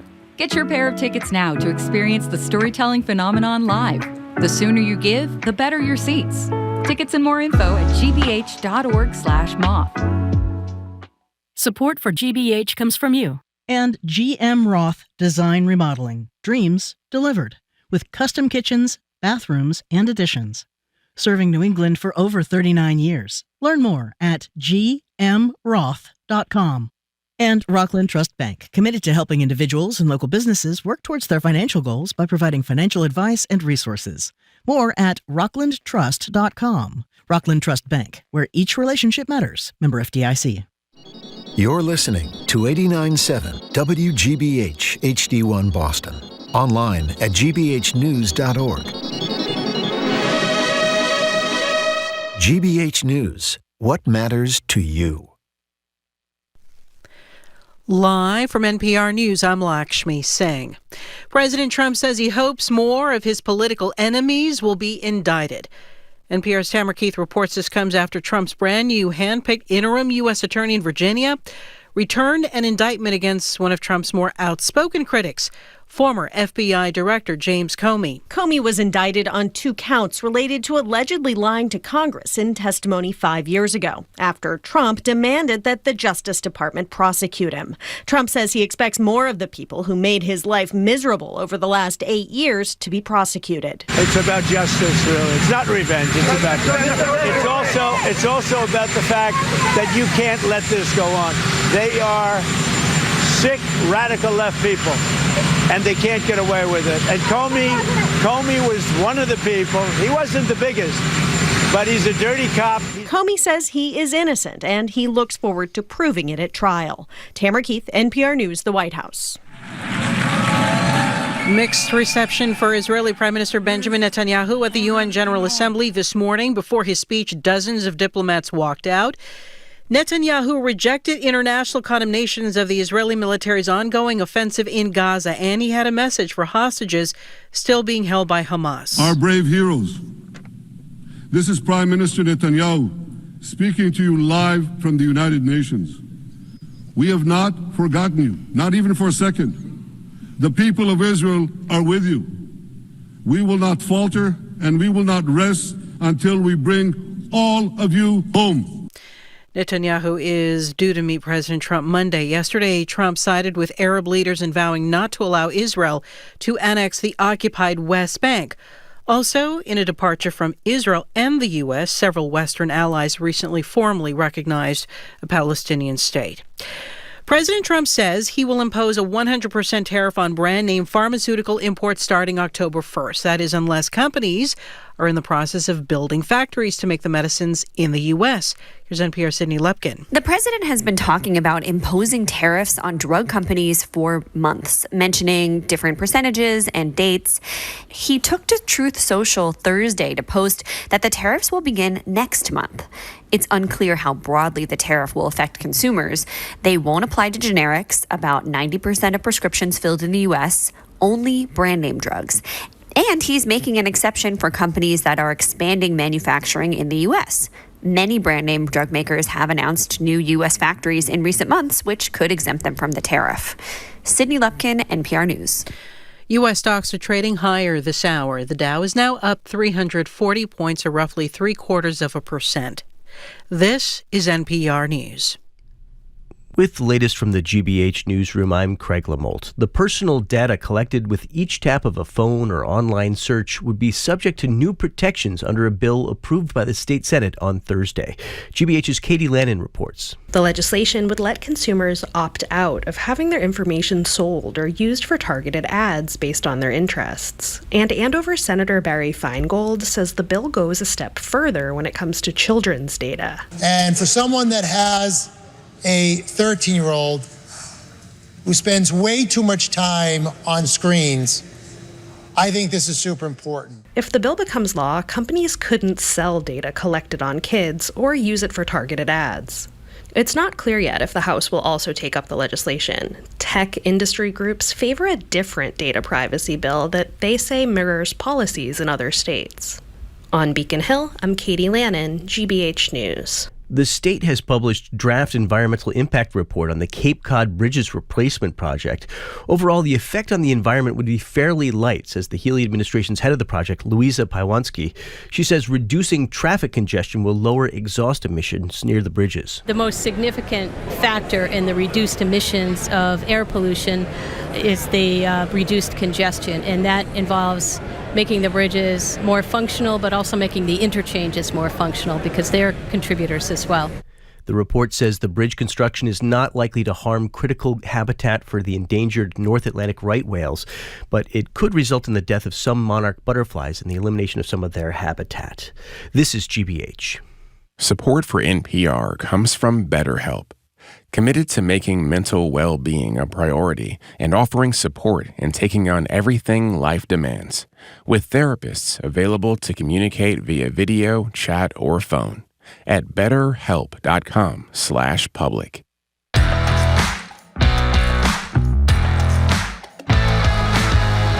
Welcome back to Boston Public Radio, the 1 o'clock hour. Thank you for joining us, and we apologize again for the technical problems at the library, where there was a huge crowd to see our next guest, Pulitzer Prize-winning historian Doris Kearns Goodwin, but she's gracious enough to come to the studio, and we're very happy to see her. Sue O'Connell is in for Jim Browdy, and I think Doris needs a little help with her headset there. Thank you very much, Doris Kearns Goodwin, for coming in. So, you have written brilliantly about different presidents dealing with criticism, satire, people making fun of them, and that's particularly relevant now, obviously, because President Trump has been made fun of.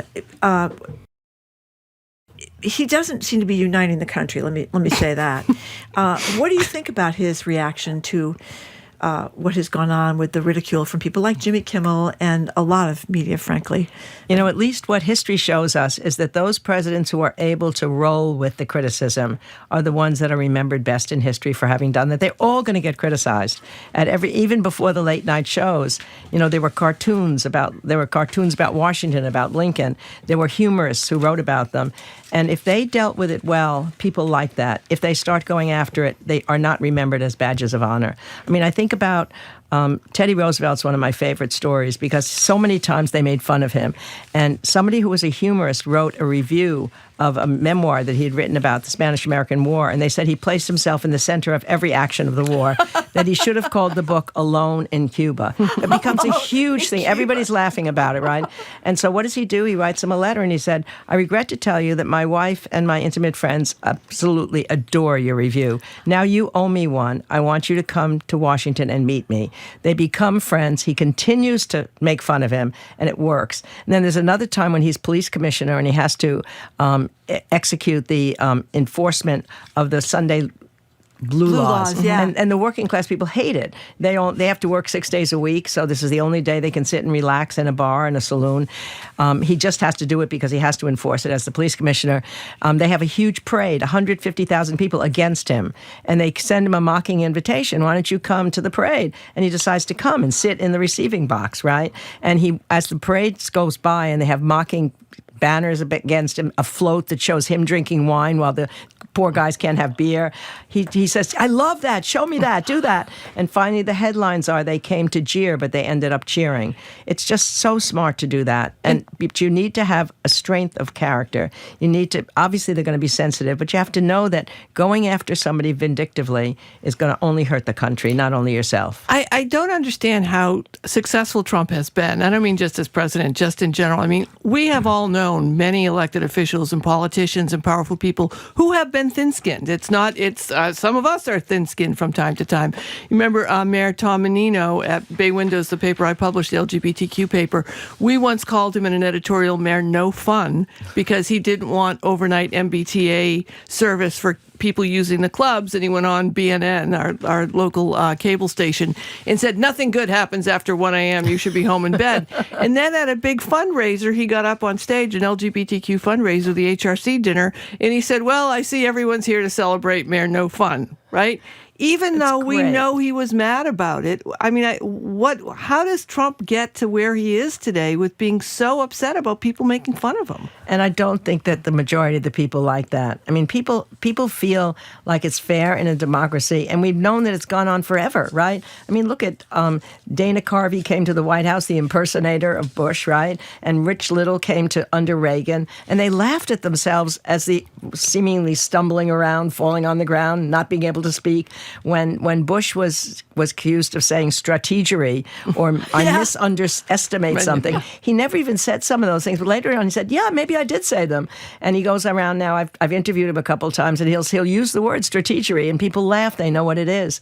I don't understand why it's but I do understand something that's happened this week. I think it showed that there was a beginning of a movement, that the boycotts were taking place. A lot of people were speaking out, and Kimmel came back on the air, and he came on with such extraordinary dignity. He couldn't have done it better. It was perfect. It was just perfect. Yeah. And you met the pressure that he was under, I'm sure. And then the next night he's back, criticizing Trump again. So I think it just shows us, we've been waiting, I think, for a while to see, is there anything that the public can do to change this? And yet, I don't think it's going to change Trump. I mean, he said today, now, obviously he went after Comey now.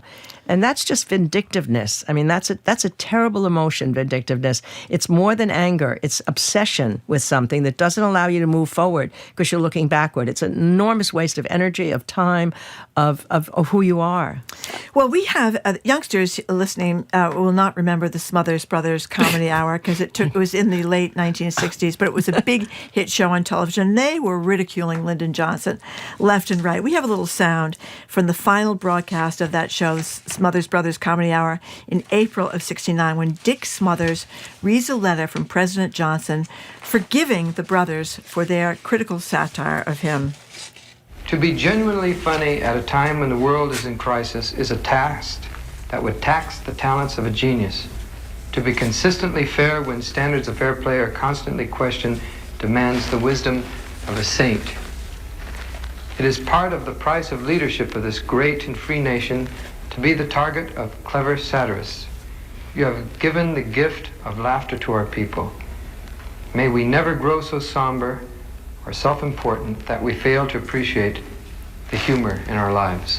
You knew Lyndon Johnson very well. You wrote a book about Lyndon Johnson. You've cited him many times. What did you think? I was really amazed when I read that. I didn't remember that completely at the time. I mean, it's obviously he's out of office then. When he was in office, he was mad enough about things that he called up Bill Paley in the middle of the night. Why are they doing these things? But the idea that he could come around and realize that is a really important thing. And it just shows that with reflection, you can do something. I want to stay with Lyndon Johnson to pivot now to talking about unifying nations. One of the things I think growing up for me, my parents were blue-collar folks who were very involved, very, very political, volunteered a lot, big Kennedy supporters, did not love Lyndon Johnson, but always spoke with reverence about how unifying he was after Jack Kennedy's assassination and moving forward, and obviously the work that he did. And here we are in a moment where anytime there is some tragedy, President Trump finds a way to try and pit us against each other. And I was telling my daughter about after 9/11 when the senators went outside of I think it was the Congress people, the senators went out and sang "God Bless America" together to show. And at the moment I saw it, I thought it was hokey, and then it really touched me that we're all Americans and we're all together. There have been almost every single president in recent history has had that moment and has found a way to unify people, right? Yeah, I mean, you think about that with President Bush also, right after 9/11, he went to a mosque and he said to people, this is not the fault of Muslim Americans, it was the fault of terrorists, and we've got to separate them out because there was already a backlash against the Muslim Americans. And a study showed that really helped people to not go after who they should not go after.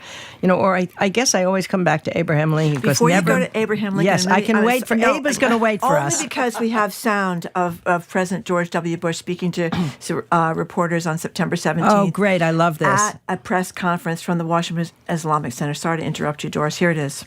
Muslims are doctors, lawyers, law professors, members of the military, entrepreneurs, shopkeepers, moms and dads. And they need to be treated with respect. It's my honor to be meeting with leaders who feel just the same way I do. They're outraged, they're sad, they love America just as much as I do. You know, you Wow. hear that. Doesn't that make you feel good? Well, it makes me almost tear up. You know, although I wasn't a fan of his in a lot of ways. I was thrilled hearing Comey last night. I wasn't a fan of him all the time, but I thought he gave a little brief Instagram speech saying he was not going to get on bended knee that gave me a patriotic twinge. Yeah, these moments when there are crises, we need somebody. That's when a president sets an example for the country. And they really can have an impact, you know, whether they hurt or heal or divide or unite. Those moments are really asked for. And that's why I was going to go to old Abe Lincoln. Go to Lincoln. Only to say never really in any time would it be more understandable for vindictiveness to take over. The North is finally on the triumph of winning the war. Appomattox has happened. And you would expect him then to have some triumphant message. But instead what he does is he goes against the pressure. People are pressuring him. You've got to prosecute the Confederates. You've got to get those generals. You've got to hang them. You've got to put them on trial. He said, no more bloody work. We've sacrificed enough. We have to go forward. We need union. That will only divide us all the more. I don't want them, if they want to leave the country, that'll be fine, but we're not going after them. And he understood always about the vindictiveness poisons you. You know, when he was a young politician, he went after somebody who had attacked him. And he went it with such theatrical, he made fun of the way he talked, the way he walked. The guys started crying because everybody was cheering against him. He felt so badly that he went to him that night and apologized. And he said, I'm never going to use my wit that way again, to humiliate somebody else. And meanwhile, he was humiliated by people and he forgave them. There's a great story of Stanton, who was his Secretary of War, the second one, and he had humiliated Lincoln in a law case. When he first saw Lincoln, he said he looked like a long-armed ape. His shirt had a stain on it. We can't allow him to be part of this case we're doing. He was so sad when he left Cincinnati, where this case took place. He said he never even wanted to go back to the city again. And then somebody comes up to him and says, this is the best man for your Secretary of War. He forgives him for that, and they become great friends. I mean, I don't know how you do that, but it's a much better process than what we're seeing now. Right. Tell us about being called two-faced. Oh, yeah, this is great. This is his wit that he had. He's in a big debate with Stephen Douglas, and somebody yells, thinking he's hypocritical, you're two-faced. And then he immediately says, if I had two faces, do you think I'd be wearing this face? Is that great? Or there's another time when somebody's attacking him and he says, better to remain silent and appear foolish than to speak up and remove all doubt. Is that ever great, right?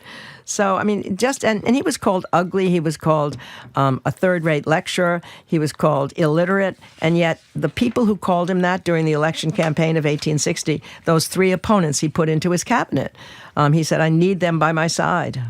You know, I'm also struck. I'm thinking about my history lessons in elementary school at Walcott School in Revere. I love the names of our elementary schools in the 60s in Revere. They were named Walcott, Garfield, Lincoln, and Kennedy. Oh, no. That's wow. Yeah, so I always crack up. I like assassination. Yeah, and you're like, what school? Which assassinated person do you go to? Well, I go to the Kennedy. I go to the Walcott. I went to the Walcott.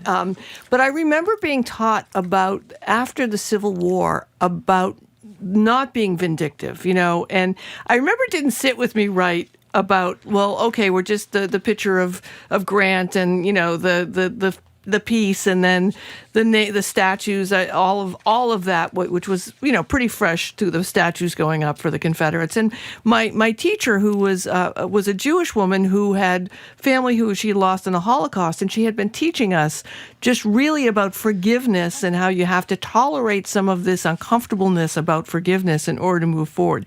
And the statue thing never really sat, even as a kid, didn't sit well with me, but it was a lesson that I really got, that we had to reunify, we had to get back together. And this, of course, is also on the heels of World War II happening right there. Is that a lesson we're teaching our kids now? I don't think so. I mean, the whole atmosphere right now is getting back at your enemies, and that's part of the national dialogue right now. And I think it's really important that other people speak up. Teachers have to speak up about that. Parents have to speak up about it, because what you really want in somebody in office is somebody of character. And what is character? It's humility, it's empathy, it's resilience, it's accessibility, it's kindness, it's compassion, it's the ability to forgive. I mean, that's why Erica Kirk made such an impact when she was able to do that. It's so hard to do. And you're right. I mean, I think what happened after the Civil War is that Lincoln was killed. They didn't have that leadership in those decades afterwards. The statues went up without any symbol of what they represented. I mean, maybe it's okay for them to be up if you tell about what's happened, you put them in context. But even at the moment when Grant and Lee were together at Appomattox, and Grant said later that he put on his sash and his nice sword because he thought he'd be going to prison that night. I mean, that's extraordinary. And then Lincoln saying, no. I think Lincoln has the better part of the argument, even though it's really hard when somebody hurts you. And look, 600,000 people died. Yeah. The South started the war with Fort Sumter. They started it by seceding from the Union. So you can understand why people felt we have to get back at them. But if you can do it and move forward, how much better that is. Well, we're talking to Doris Kearns Goodwin, the Pulitzer Prize-winning historian and local gal, and we're very grateful she is local. You talk about Nixon, and he seems to be the closest parallel to Trump. Why? Well, you hear him on his tape saying, they just lie about me. I got to get them. I'm going to use all the powers of the presidency to do so. We're going to do this. And then he did try to do some of those things. He had an enemies list, obviously. It didn't work for him. Even for him, it didn't work. And those people that were on the enemies list, they have badges of honor now forever. But somehow now it's even more so. I mean, Comey's been indicted, so that's gone further than Nixon did. But when you look back in history, who do you want to be remembered as? Like Lincoln, or like Nixon, or now like Mr. Trump? Okay, so we can't judge history in the moment we're living in, but But you can. Yeah. Well, I think you do, but I wonder about that all the time. How can you be someone like Marco Rubio, who's twisted himself into a pretzel?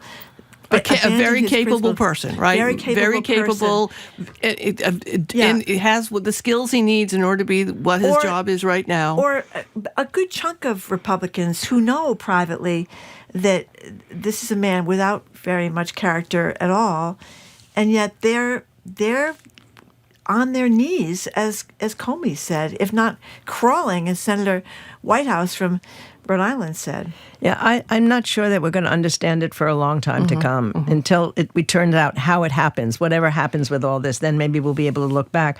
I've made mistakes as an historian. After January 6th, I was certain that was a change. It was a turning point when Mitch McConnell said what he said, when McCarthy said what he said, and then weeks later they went down to see Trump in Florida, and then somehow January 6th didn't change things. I thought it was going to be like Charles Sumner, that when Charles Sumner was attacked in Massachusetts, but he was in the Congress the same way, and it was an attack that sort of made a difference. There were a lot of other abolitionists who'd been hurt, but this was in the middle of the Senate. Yeah, beating. And he was caned by a Southern guy.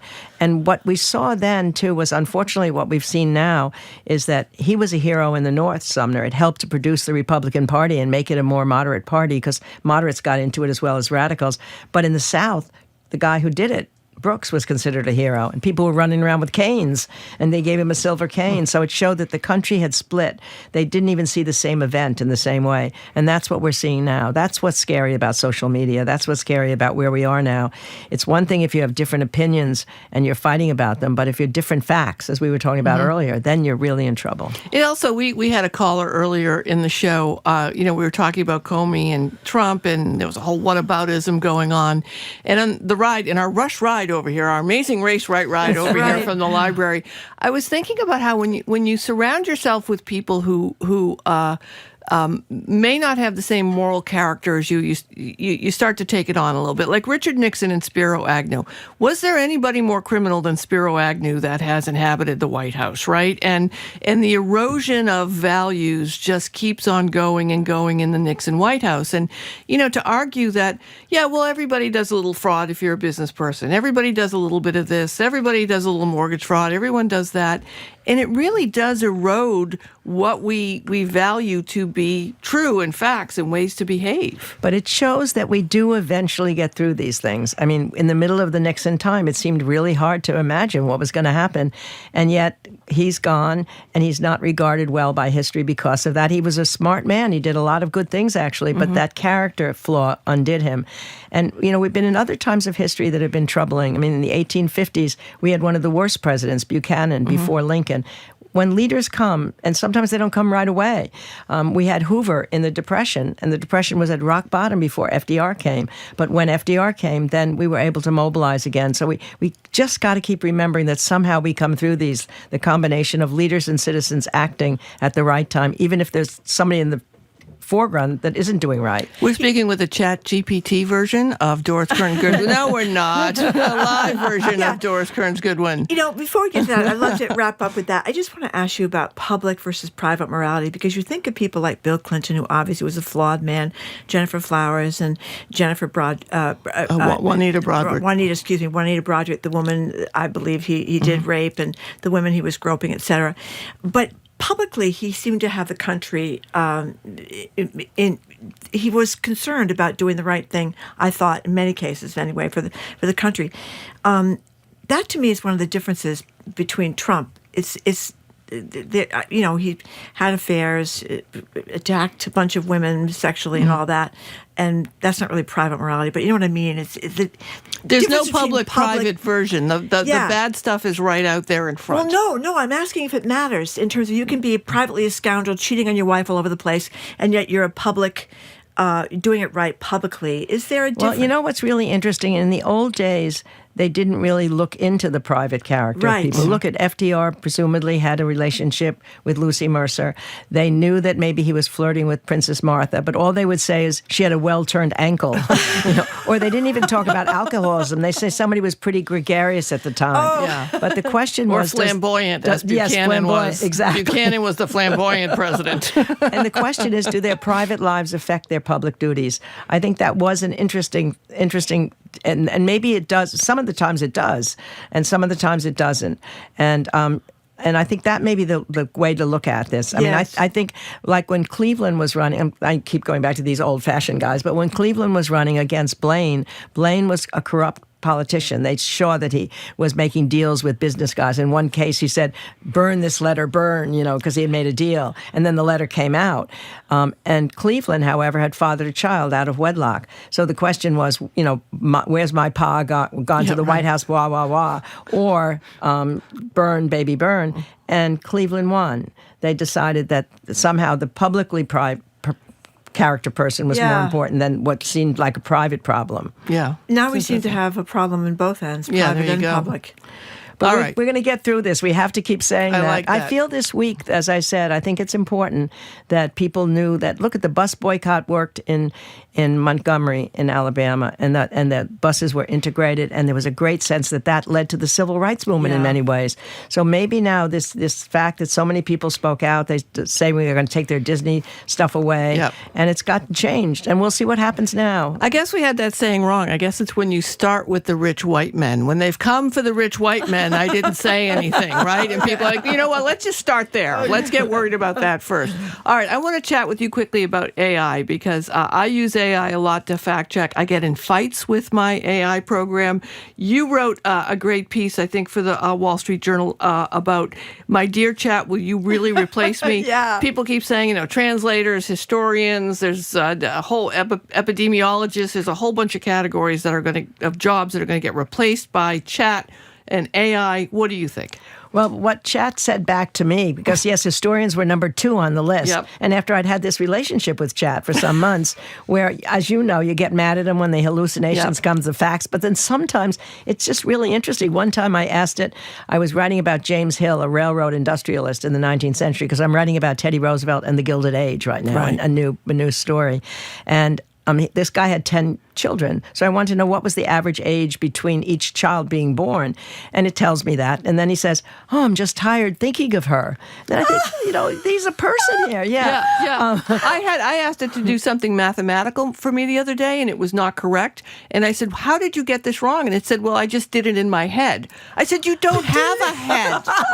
If I wanted it wrong, I would have done it in my head. I'm asking you to do it because you don't have a head.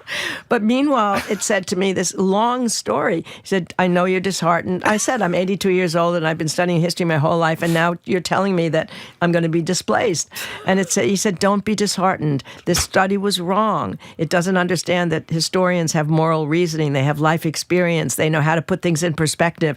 We can't do that. Ooh, and it'll be good. Love that. Those people, he said, those people who use AI will be ahead of those that don't if they use it to their benefit. But you're not going to be replaced. And it's true that there's wisdom. There's things like that we don't see that AI has. But meanwhile, I have fun yelling at him or saying, good morning, how are you? And I feel like it's a person there. It's weird. It is, but it is weird. And you can actually yell at them and not feel bad. Although I've always been saying thank you to vending machines for a long time, because if they're keeping a list, I don't want to be on it. Like, oh, Sue was nice. She was polite. She said thank you very much. But I'm teaching a reporting class at Emerson, and I keep telling them they can use AI in my class for research, but they can't use it to write because they have to find their voice to write. Well, voice but not matters. only that, it matters, but also that they are.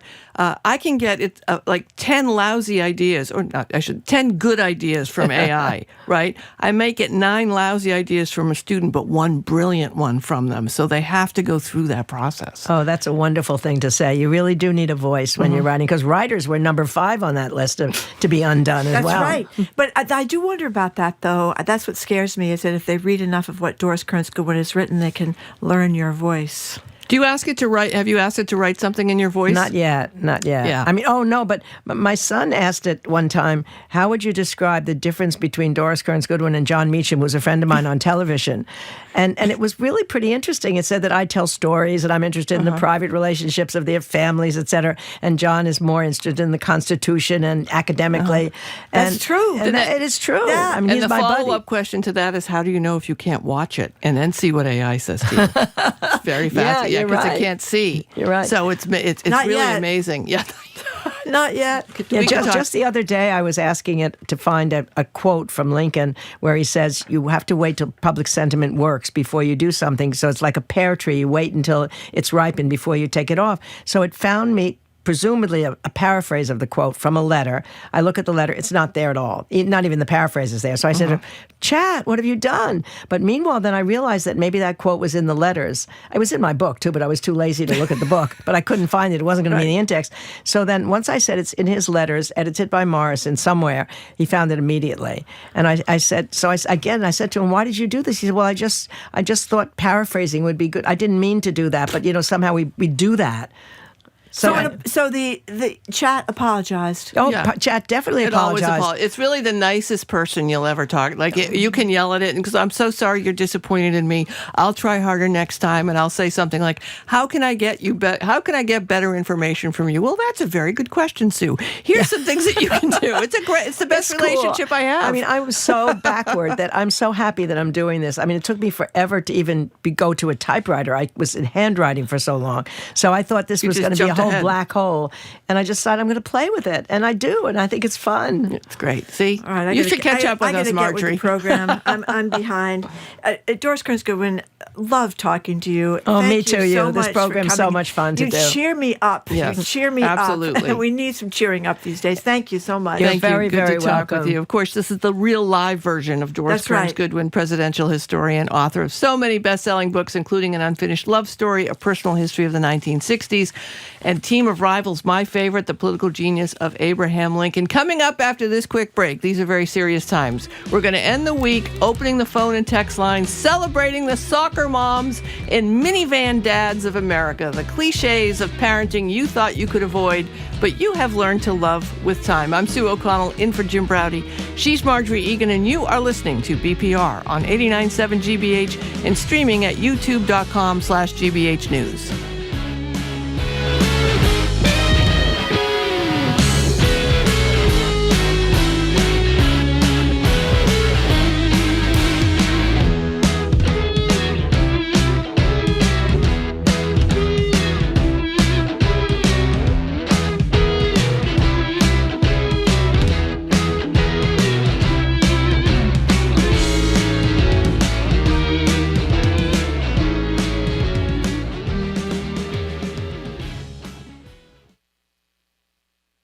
federal judge has ruled that some of the Trump administration's firings of federal employees were not lawful. It's very validating to see a legal order that really reflects the illegality of our experience. But the chances of getting their jobs back are slimmer than ever. That story on the next All Things Considered from NPR News. Today at 4, here on GBH News 89.7. Our programs are made possible thanks to you. And Chevalier Theater, presenting stand-up comedian Wanda Sykes, returning to Boston on her Please and Thank You tour, Sunday, October 12th. Tickets and information are available at chevaliertheater.com. And Babson College, where students can learn to lead with impact and become a driving force for change. Babson's graduate virtual open house is on October 8th. Registration at babson.edu/gradopenhouse.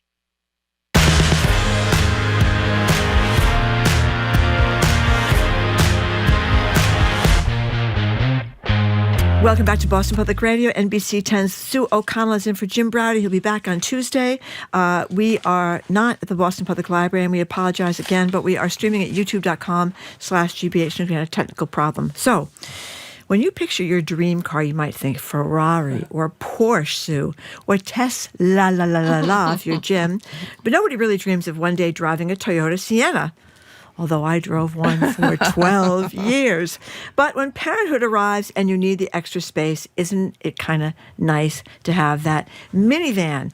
So to end our week, we're opening phone and text lines to celebrate the cheesier, cringier side of parenthood at 877-301-8970. There are 2 columns out this week that made us think of this. One in the Wall Street Journal called How I Learned to Love Being a Soccer Mom, and the other in this morning's Globe by Billy Baker about being a quote-unquote minivan guy.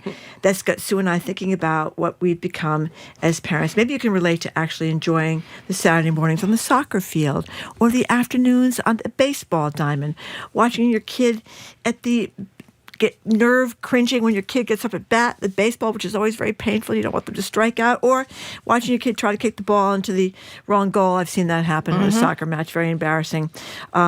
Anyway, 877-301-8970 is the number to call or text. What's the thing when you were young that you swore you'd never become, only to embrace that when you realized you had children now and it wasn't quite so bad? Or if you're someone who doesn't have kids but who's been a kid, what faux pas of your parents are you absolutely certainly without a doubt not going to repeat if you become a parent? 877-301-8970.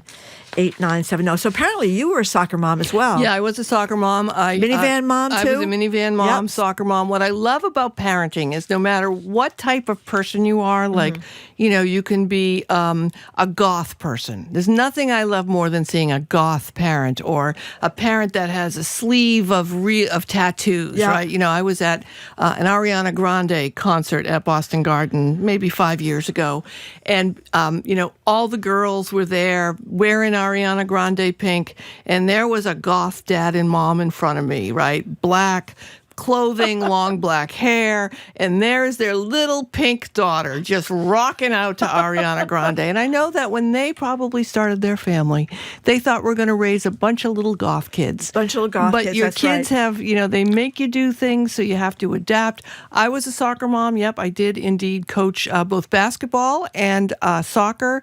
Brought that chair, tried to fit in, that little fold chair that you have with all that stuff, and just really worked really hard. Oh, yeah, I love those. With the van, containers for the coffee. Had the Chrysler van, did all that stuff because it is a culture and you do kind of have to fit in with it, too. I don't know why everybody makes fun. I mean, I know why they make fun of minivans because they're kind of ugly to look at, but, they're really good. I did not love my van. I loved it. I felt like I was driving around with everything I needed was there. Yeah. The diapers, the diaper bags, the Kleenex, the water, Well, I only had one kid, so you had more kids than I had. I did. So I only had one kid. So I thought it was, we used it for business as well. So I thought it was a bit of overkill. But yeah, you do suddenly. You could seat seven. Yeah. So you could have the kids, you could have the 3 kids, the spouse, the kids' friends. You could fit all these people in the car. And I felt very secure driving around in my huge The other minivan. thing is when you change your diet. That's the other thing that happens as a parent, right? You say, "That's right. My kid is never going to eat this. We're going to eat that. We're going to have," and then suddenly, you're shoving, a McDonald's, Big Mac because that's or they have chicken. That's right. They have the McNuggets every day of the week because it's the only thing that they're going to eat. Or as one of my family members would only have the Dunkin' Donuts Coolada every morning. That's all she would have. And you're like, okay, well, I guess I'm just going to give in to parenting this way. These are the cliches, that you end up yelling too, which are my favorite. Like, go ask your father, or go That's right. ask your mother. That's right. All those That's kind right. of things. And the coordinated clothing for family day photos, another thing that I love very much. Did you ever mock those when you'd get them for holiday cards? Like, look, the family's all in denim. And then like 5 years later, there you are, all in denim, sitting very close to each other in a very abnormal way. Everybody's got the same Christmas sweaters on. Yes, They dress with the same outfits. Somebody just texted and said, minivan is a loser cruiser. Oh, that hurts. So I guess I don't like it very much. Yeah. On the other hand, Sue in Framingham says, I drive a Toyota minivan. It's for the 2 Irish wolfhounds. When you know you're cool, says Sue, you can drive anything. That's my new motto. I was very cool in your minivan. In my little Sienna minivan. 877-301-8970. What do you guys think? Stacy in Holliston, thank you for calling. Hi, how are you? Good. I'm okay. How are you? Oh, fine, thank you. First time, long time. Great. What do you think? I just wanted to say that my daughter is an adult now, but I only had one child, and she was kind enough not to make me a soccer mom, and which also I did not have to get a minivan. But she did play lots of sports, but I'm just grateful that I was never that soccer mom with the minivan, because I grew up, with six of us kids, we had a minivan or 2. Yeah, when you have, thank you, Stacey, for the call. When you have more than one kid, I think it almost, or certainly if you have more than 2 kids, then you got, my cousin had a Sal's van. Ooh. She had 6 children. It was this huge thing. Sal's van went everywhere with all the kids and all their accoutrements in it. Do you remember the station wagon, the wood-paneled station wagon, where you would sit in the back facing backwards in the back gate with no seatbelts, just staring at the people behind you? Bounced around in the car. So here's Daniel from Sterling. I am a proud minivan mom for 11 years. I love the automatic doors. All that space comes in handy. Carting around 3 kids, including a 17-year-old, 10-year-old twins, along with their friends. That's it. It's the friends and all the sporting equipment, the chairs and the blankets and the sweatshirts and the beach toys and the skis and all the things that play a part, as she says, Danielle from Sterling, in enjoying life. You do have to lug all that sporting equipment. There's a lot of stuff. And what's really heartbreaking about the sporting equipment is right after they get out of the diapers, you'd go on a weekend away and it looks like you're packing to go on an international trip, right? Because you need 7 diapers, you need this, you need this, you need that. Porta-crib. And then the porta-crib. And then as soon as they get over that, they move into sporting equipment. And then you're hauling the hockey equipment, or you're hauling the chairs, and you're hauling this, and you're hauling the umbrella, and you've got the cooler, and then you have to make the snacks. Like, and I love it when they complain, like you give them orange slices. And they're like, we had orange slices last time. And it's like, you know what? My mother never went to one of my sporting events. That is so it's like different. I felt loved. I didn't feel abandoned at all. My mother went to one sporting event, maybe 2. My dad was a truck driver, and if he was in the area, he would stop by. I think it was to use the restroom, now that I think about it. It wasn't necessarily to see me at playing basketball. But, it's a whole thing now. I think now a lot of parents feel guilty if they don't make it to the practices. Yeah, and that's really crazy. I think it was very different when I was a kid. Same thing with you. If your parents, they might have showed up, they might not have showed up. Okay, we have a little sound here. This is from Saturday Night Live. Another cliche, the sleepover. Here's a clip from a 2024 SNL skit called "Can You Pick Me Up?" Can you come get me? When they ask quiet, what do you want me to say? Can you just make something up? Oh, hi Sharon. Is everything okay? Yeah, Kaylee needs to come home. How come? Her grandma's having a funeral. At 2 a.m.? Kaylee, what is it? Can you come and get me? Oh, fine, but your dad's coming this time. No. She wants to leave because your daughter's mean and your house smells weird. Yeah,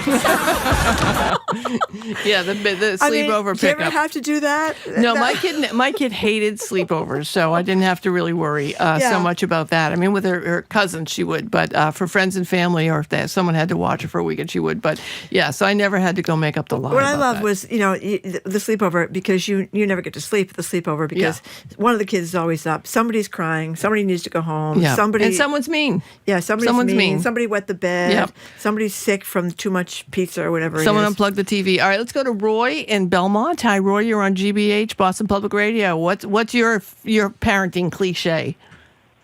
Well, I grew up with one of three brothers, and we had the station wagon. But, of course, the minivan came along. And once we had our first, second, and then our third boy, myself, my wife said, I want a minivan. It's going to be so much easier. And I was like, really? Okay. And we have learned to love that minivan so much. We're on our third Toyota Sienna. Oh, we boy. can pull the seats out. Yeah. Now my kids are all in college, and I'm doing construction work on my house, and I can take out the seats, and I can put a 4/8 sheet of plywood in the back. I don't need a pickup truck, although I love pickup trucks. I used to have one. And they just work. And my wife, even though our kids are in college, she's like, when this car dies, I'm getting another minivan. No, and I'm she with does you. Let me borrow it. Yeah. I mean, you just feel like you feel complete somehow. I guess for you, everything is I don't there, mind it. I don't mean to like the SUV. I don't mind a nice big SUV. That works for me. But Roy, do you find that you just store stuff in the van? Because that's the problem I have with just my general trunk. Do you like go through it and then find we still have the pack and play from when they were a kid? More so when they were younger, and it was full of all sorts of crayons and games and books and the days of CDs and the back seat headrest video games. But now it's my wife's and my use it, and the kids are in college. And the house is actually clean, too. That's another story. You know what's funny is I'm having a post-traumatic flashback. Like, as a young adult, the first time I was in a minivan with a friend who had kids, we went to visit her in Washington. She had 2 kids. I got in the van, and I was like, this is the filthiest car I have ever been in. There were Cheerios all over everything. Things were sticky. It had a vague smell. Smells like milk. Then, of course, I became a parent, and all of my cars began to smell like that. Roy, thanks so much. Good luck with your van. You and your wife seem to have van life all figured out, so we appreciate your call. Yeah, this is somebody just texted and they said he's a stay-at-home dad. When he started with the vans, people thought it was weird. 15 years later, it's more normalized. He said he used to dress his 3 boys all the same so that they could find them wherever they went out. But he has been driving what he calls a golden chariot, gold/tan minivan, since I was 16 and got my license. And I plan to get another golden chariot. He calls it the ID Buzz. What's the ID Buzz? Do you know what ID Buzz? Well, anyway, this person says the minivan is the way to go. I will never own anything else. So wow. here's that's commitment. I love people weighing in about the other subcultures, which is my favorite thing about parenting. It's the Lori from Plymouth says, soccer mom is tame compared to an Irish dance mom. The dresses, the hair, the other drinking moms at the competition, the nightmare was real and still recovering. I have friends who, because what Irish I love dancing. about parenting, if you say, hey, why don't you just try this? Because you never know what your kid's going to do, right? And you hope that it's going to be something that's not a heavy lift for you. I don't know about you. Most of them are not going to get scholarships. Most of them are not going to be professional, whatever. And then they pick the thing that is the most work intensive for you. Irish step dancing and hockey. Ice hockey. That's brutal. Are the 2 worst things. If you can do it's good for culture. It's great for sports. It's great for the kids. But if you're a parent, if you can just say, oh, they're closed. You can't play ice hockey because it's closed. You can't go there. What distinguishes Irish step dancing? What? That you move no part of your body. Right, except your feet. Except for your feet. And your curls. Because the Holy Ghost would be upset if you moved any part of your body. I mean, you go to these things, and it's just, I've been to a couple of these, and the outfits, the hair, and the makeup, and the hair. But it's just the feet. It's just a feat. I was criticized for saying this before, that I'm wrong about that, but I don't know. It's a big commitment, man. It's ice hockey and Irish step dancing, I think, are the 2 hardest kid-focused activities. Because you have to get up at 4 o'clock in the morning for the ice hockey. It's cold, and they smell right? The kids smell, the equipment smells. It's a terror. I mean, I'm making a face right now. My kid didn't do that, but, I had relatives who did, and I would go help out. It's terrible. Well, also, it takes you so long to get the equipment on. Right. Ice hockey and Pop Warner football, Mm-hmm. that you have to get all that equipment on. And when the kid is little, and they probably shouldn't be playing Pop Warner football. And again, you love to little. see the goth dad at the Irish step dancing. Like, hey, I thought my kid was going to love the Smiths and Morrissey, and now here I am, tap dancing away. Did you see? Oh, yeah, it was Lori from Plymouth you just read. Yeah, she's the one talking about the Irish step dancing. She's absolutely right. 877-301-8970. What are the things that you thought you were never going to do and you ended up doing, and what do you think about them? Or what'd you give up too? What part about your identity did you have to put on the back burner in order to just parent easily? And did you bring it back after your parents moved out, your kids moved out of the house? That's a good one. Like, is there something that you used to do that, and it's not like it doesn't have to be a big cultural thing, like drugs. Day drinking. That's right. You have to sleeping late. Yeah, you can't be doing any kind of. Did I say? Oh yeah, let's take a listen. We have a clip of Marjorie. Let's listen to it. A clip of Marjorie talking about Irish dance. Here it is. What do we think about Irish dancing? They move nothing but your feet. I love it. You think it's really rigid? Well, it's very Catholic and asexual. That's what it is. You move nothing but your feet. I find it pretty sexual, actually. I do. Wow. What were you two talking about that day? Jim likes feet. He likes to see feet moving. It's a thing, each to his own. Listen, I don't fetish shame anyone. No. I'm all whatever floats your boat. If he likes those moving toes, moving ankles, he's So there. Dee in Ashland text, she says, I find myself saying to kids, when I was your age, which my parents said all the time, I do this repeatedly. I grew when you have your first child at 39, right, you are forever referencing the last century about things. I mean, it's amazing to me when I say something like, well, internet, there were no cell phones, there were no seatbelts. What do you know about being a kid today, which is right. So we have a lot of very devoted minivan people. They do. Yes. And listen, I just want to be clear. I'm not dissing on minivan. Yeah. It's just not for me. I'm not oriented for a minivan. Go ahead, Marjorie. Okay. Stop with the minivan hating. I'm not hating. We're not. I'm loving a minivan. She's loving. I just not for me. This woman says, my kids are 16 and 19. I still bought another minivan a few years ago. I love it, love it, love it. Sliding doors, tons of space for everyone. 45 cup holders. Excellent point. Yeah, cup holders. I've got my loud music blasting out of the sunroof. Think whatever you want. I'm a very happy minivan mom in my 50s. Now, Karen in Braintree, who just sent that, makes a good point, because the minivan is so long that the kids can be listening to something horrible in the back seats, and you can be listening to something that you like in the front seat. So you have that nice separation here. And here's another one, Bill from Sunderland. He says, proud minivan dad here. Nothing better than a versatile Sienna minivan. Took a 7-week, 1,000-mile cross-country camping trip, and it was the best for the family. Add on canoe trips to Canada, bike trips along the St. Lawrence Seaway. Wow. So sad when the van's life was done. I don't know if you had this experience. I had my Sienna minivan for 12 years. Jim has pointed out I have no bumper. It was falling apart. It was rusted, and that's why I got to change my cars. I was really sad. It was like a stage of my life was over. I was moving. Now, it wasn't a dramatic change. I went from the minivan to the Highlander, which also seats 7, which is also a big SUV. But I was really sad about giving up the minivan. It meant my kids were older. Yeah. One of them had gone back to off to college by then. Life was never the same. No. Well, I'm not really nostalgic or romantic, so I don't really think much about life like that. I just move right on. Okay. Move ahead. All right. Primi, I believe, is in a car. I wonder what kind of car it is. Welcome to Boston Public Radio. Did I get your name right? Yep, you got it right. What's on your mind? I'm loving the minivan conversation, but I'm almost like, shh, don't tell him. The Sienna, which is the best, and the all-wheel drive Sienna, top-notch vehicle. Top-notch. Except for the spare tire situation. Hold on. What's the spare tire situation? You can't find it? You can't get it. It's in the back on the bottom. Yeah. No, in the all-wheel drive one, the all-wheel drive mechanism is underneath behind the passenger seat where the spare tire would normally go. Oh. So they put run-flat tires on it, and they stay flat, and then they wear out. Oh, that's too bad. So you don't have a spare, you have to buy a fifth wheel. Yeah, okay. But we digress. Go ahead, Primi. What you can get away with in a minivan as a regular person is just, I shouldn't even be telling you this, but I live out west, so I can talk about it here. I was just telling the woman on the phone, I got pulled over in Utah, of all places, 2 different times going 96 and 102. In a minivan? And, yep. And the 102 episode happened near the Bonneville Salt Flats, and I was feeling inspired. And it was in the dark, and the cop came up, and he was furious that I was in a minivan, first of all, never mind the 102 part. He's like, I'm supposed to throw you in jail for this and bring you in, but my fellow officers at the barracks will laugh me out of there if I show up with a guy, dad, and me. It's awesome.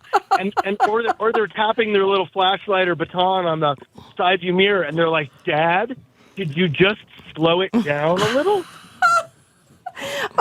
They are absolutely, they're the secret weapon. You tear the seats out. You throw a climbing company called Metolius makes a crash pad for bouldering. It fits between the wheel wells. So I have a high-density foam mattress in the back. Wow. Wow, Primmy. And I can't even tell you on public radio what I was doing in South Central LA with one of my girlfriends. Like, good for you. Normandy. Well, it's a good thing you have.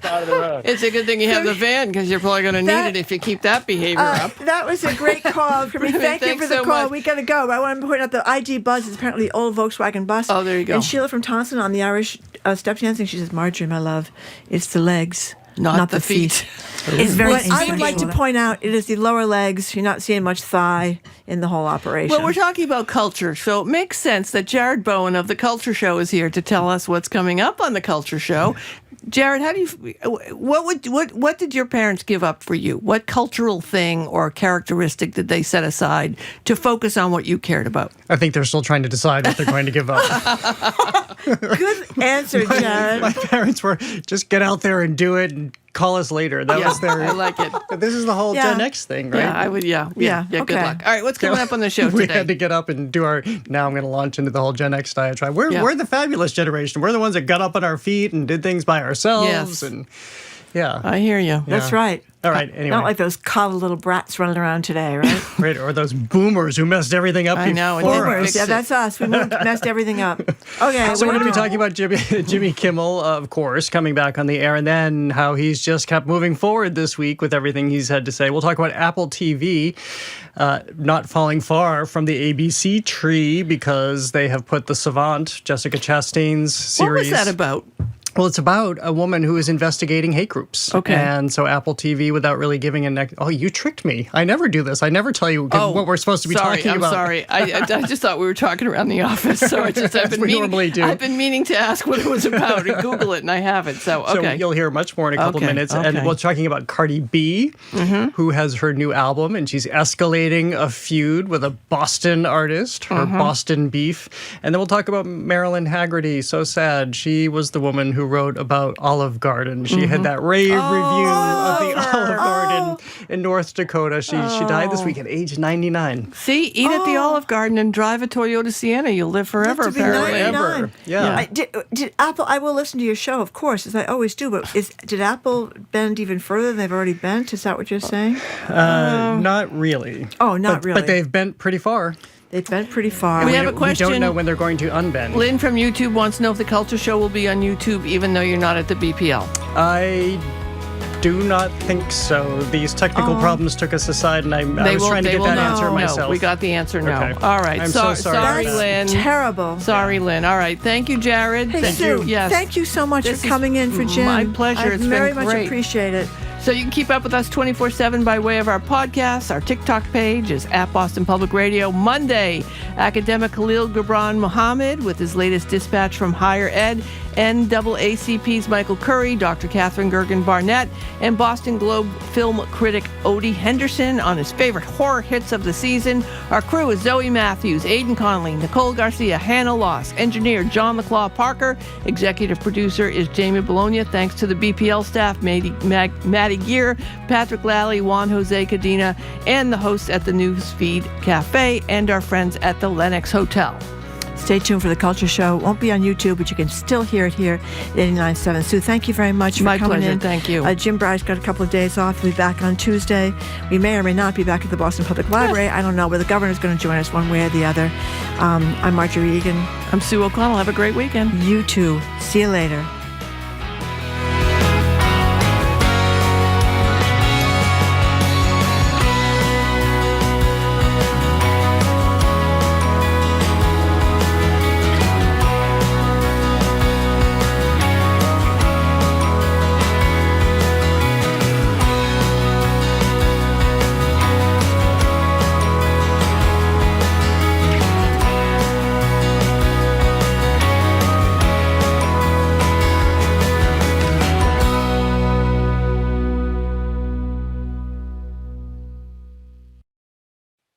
What's trending?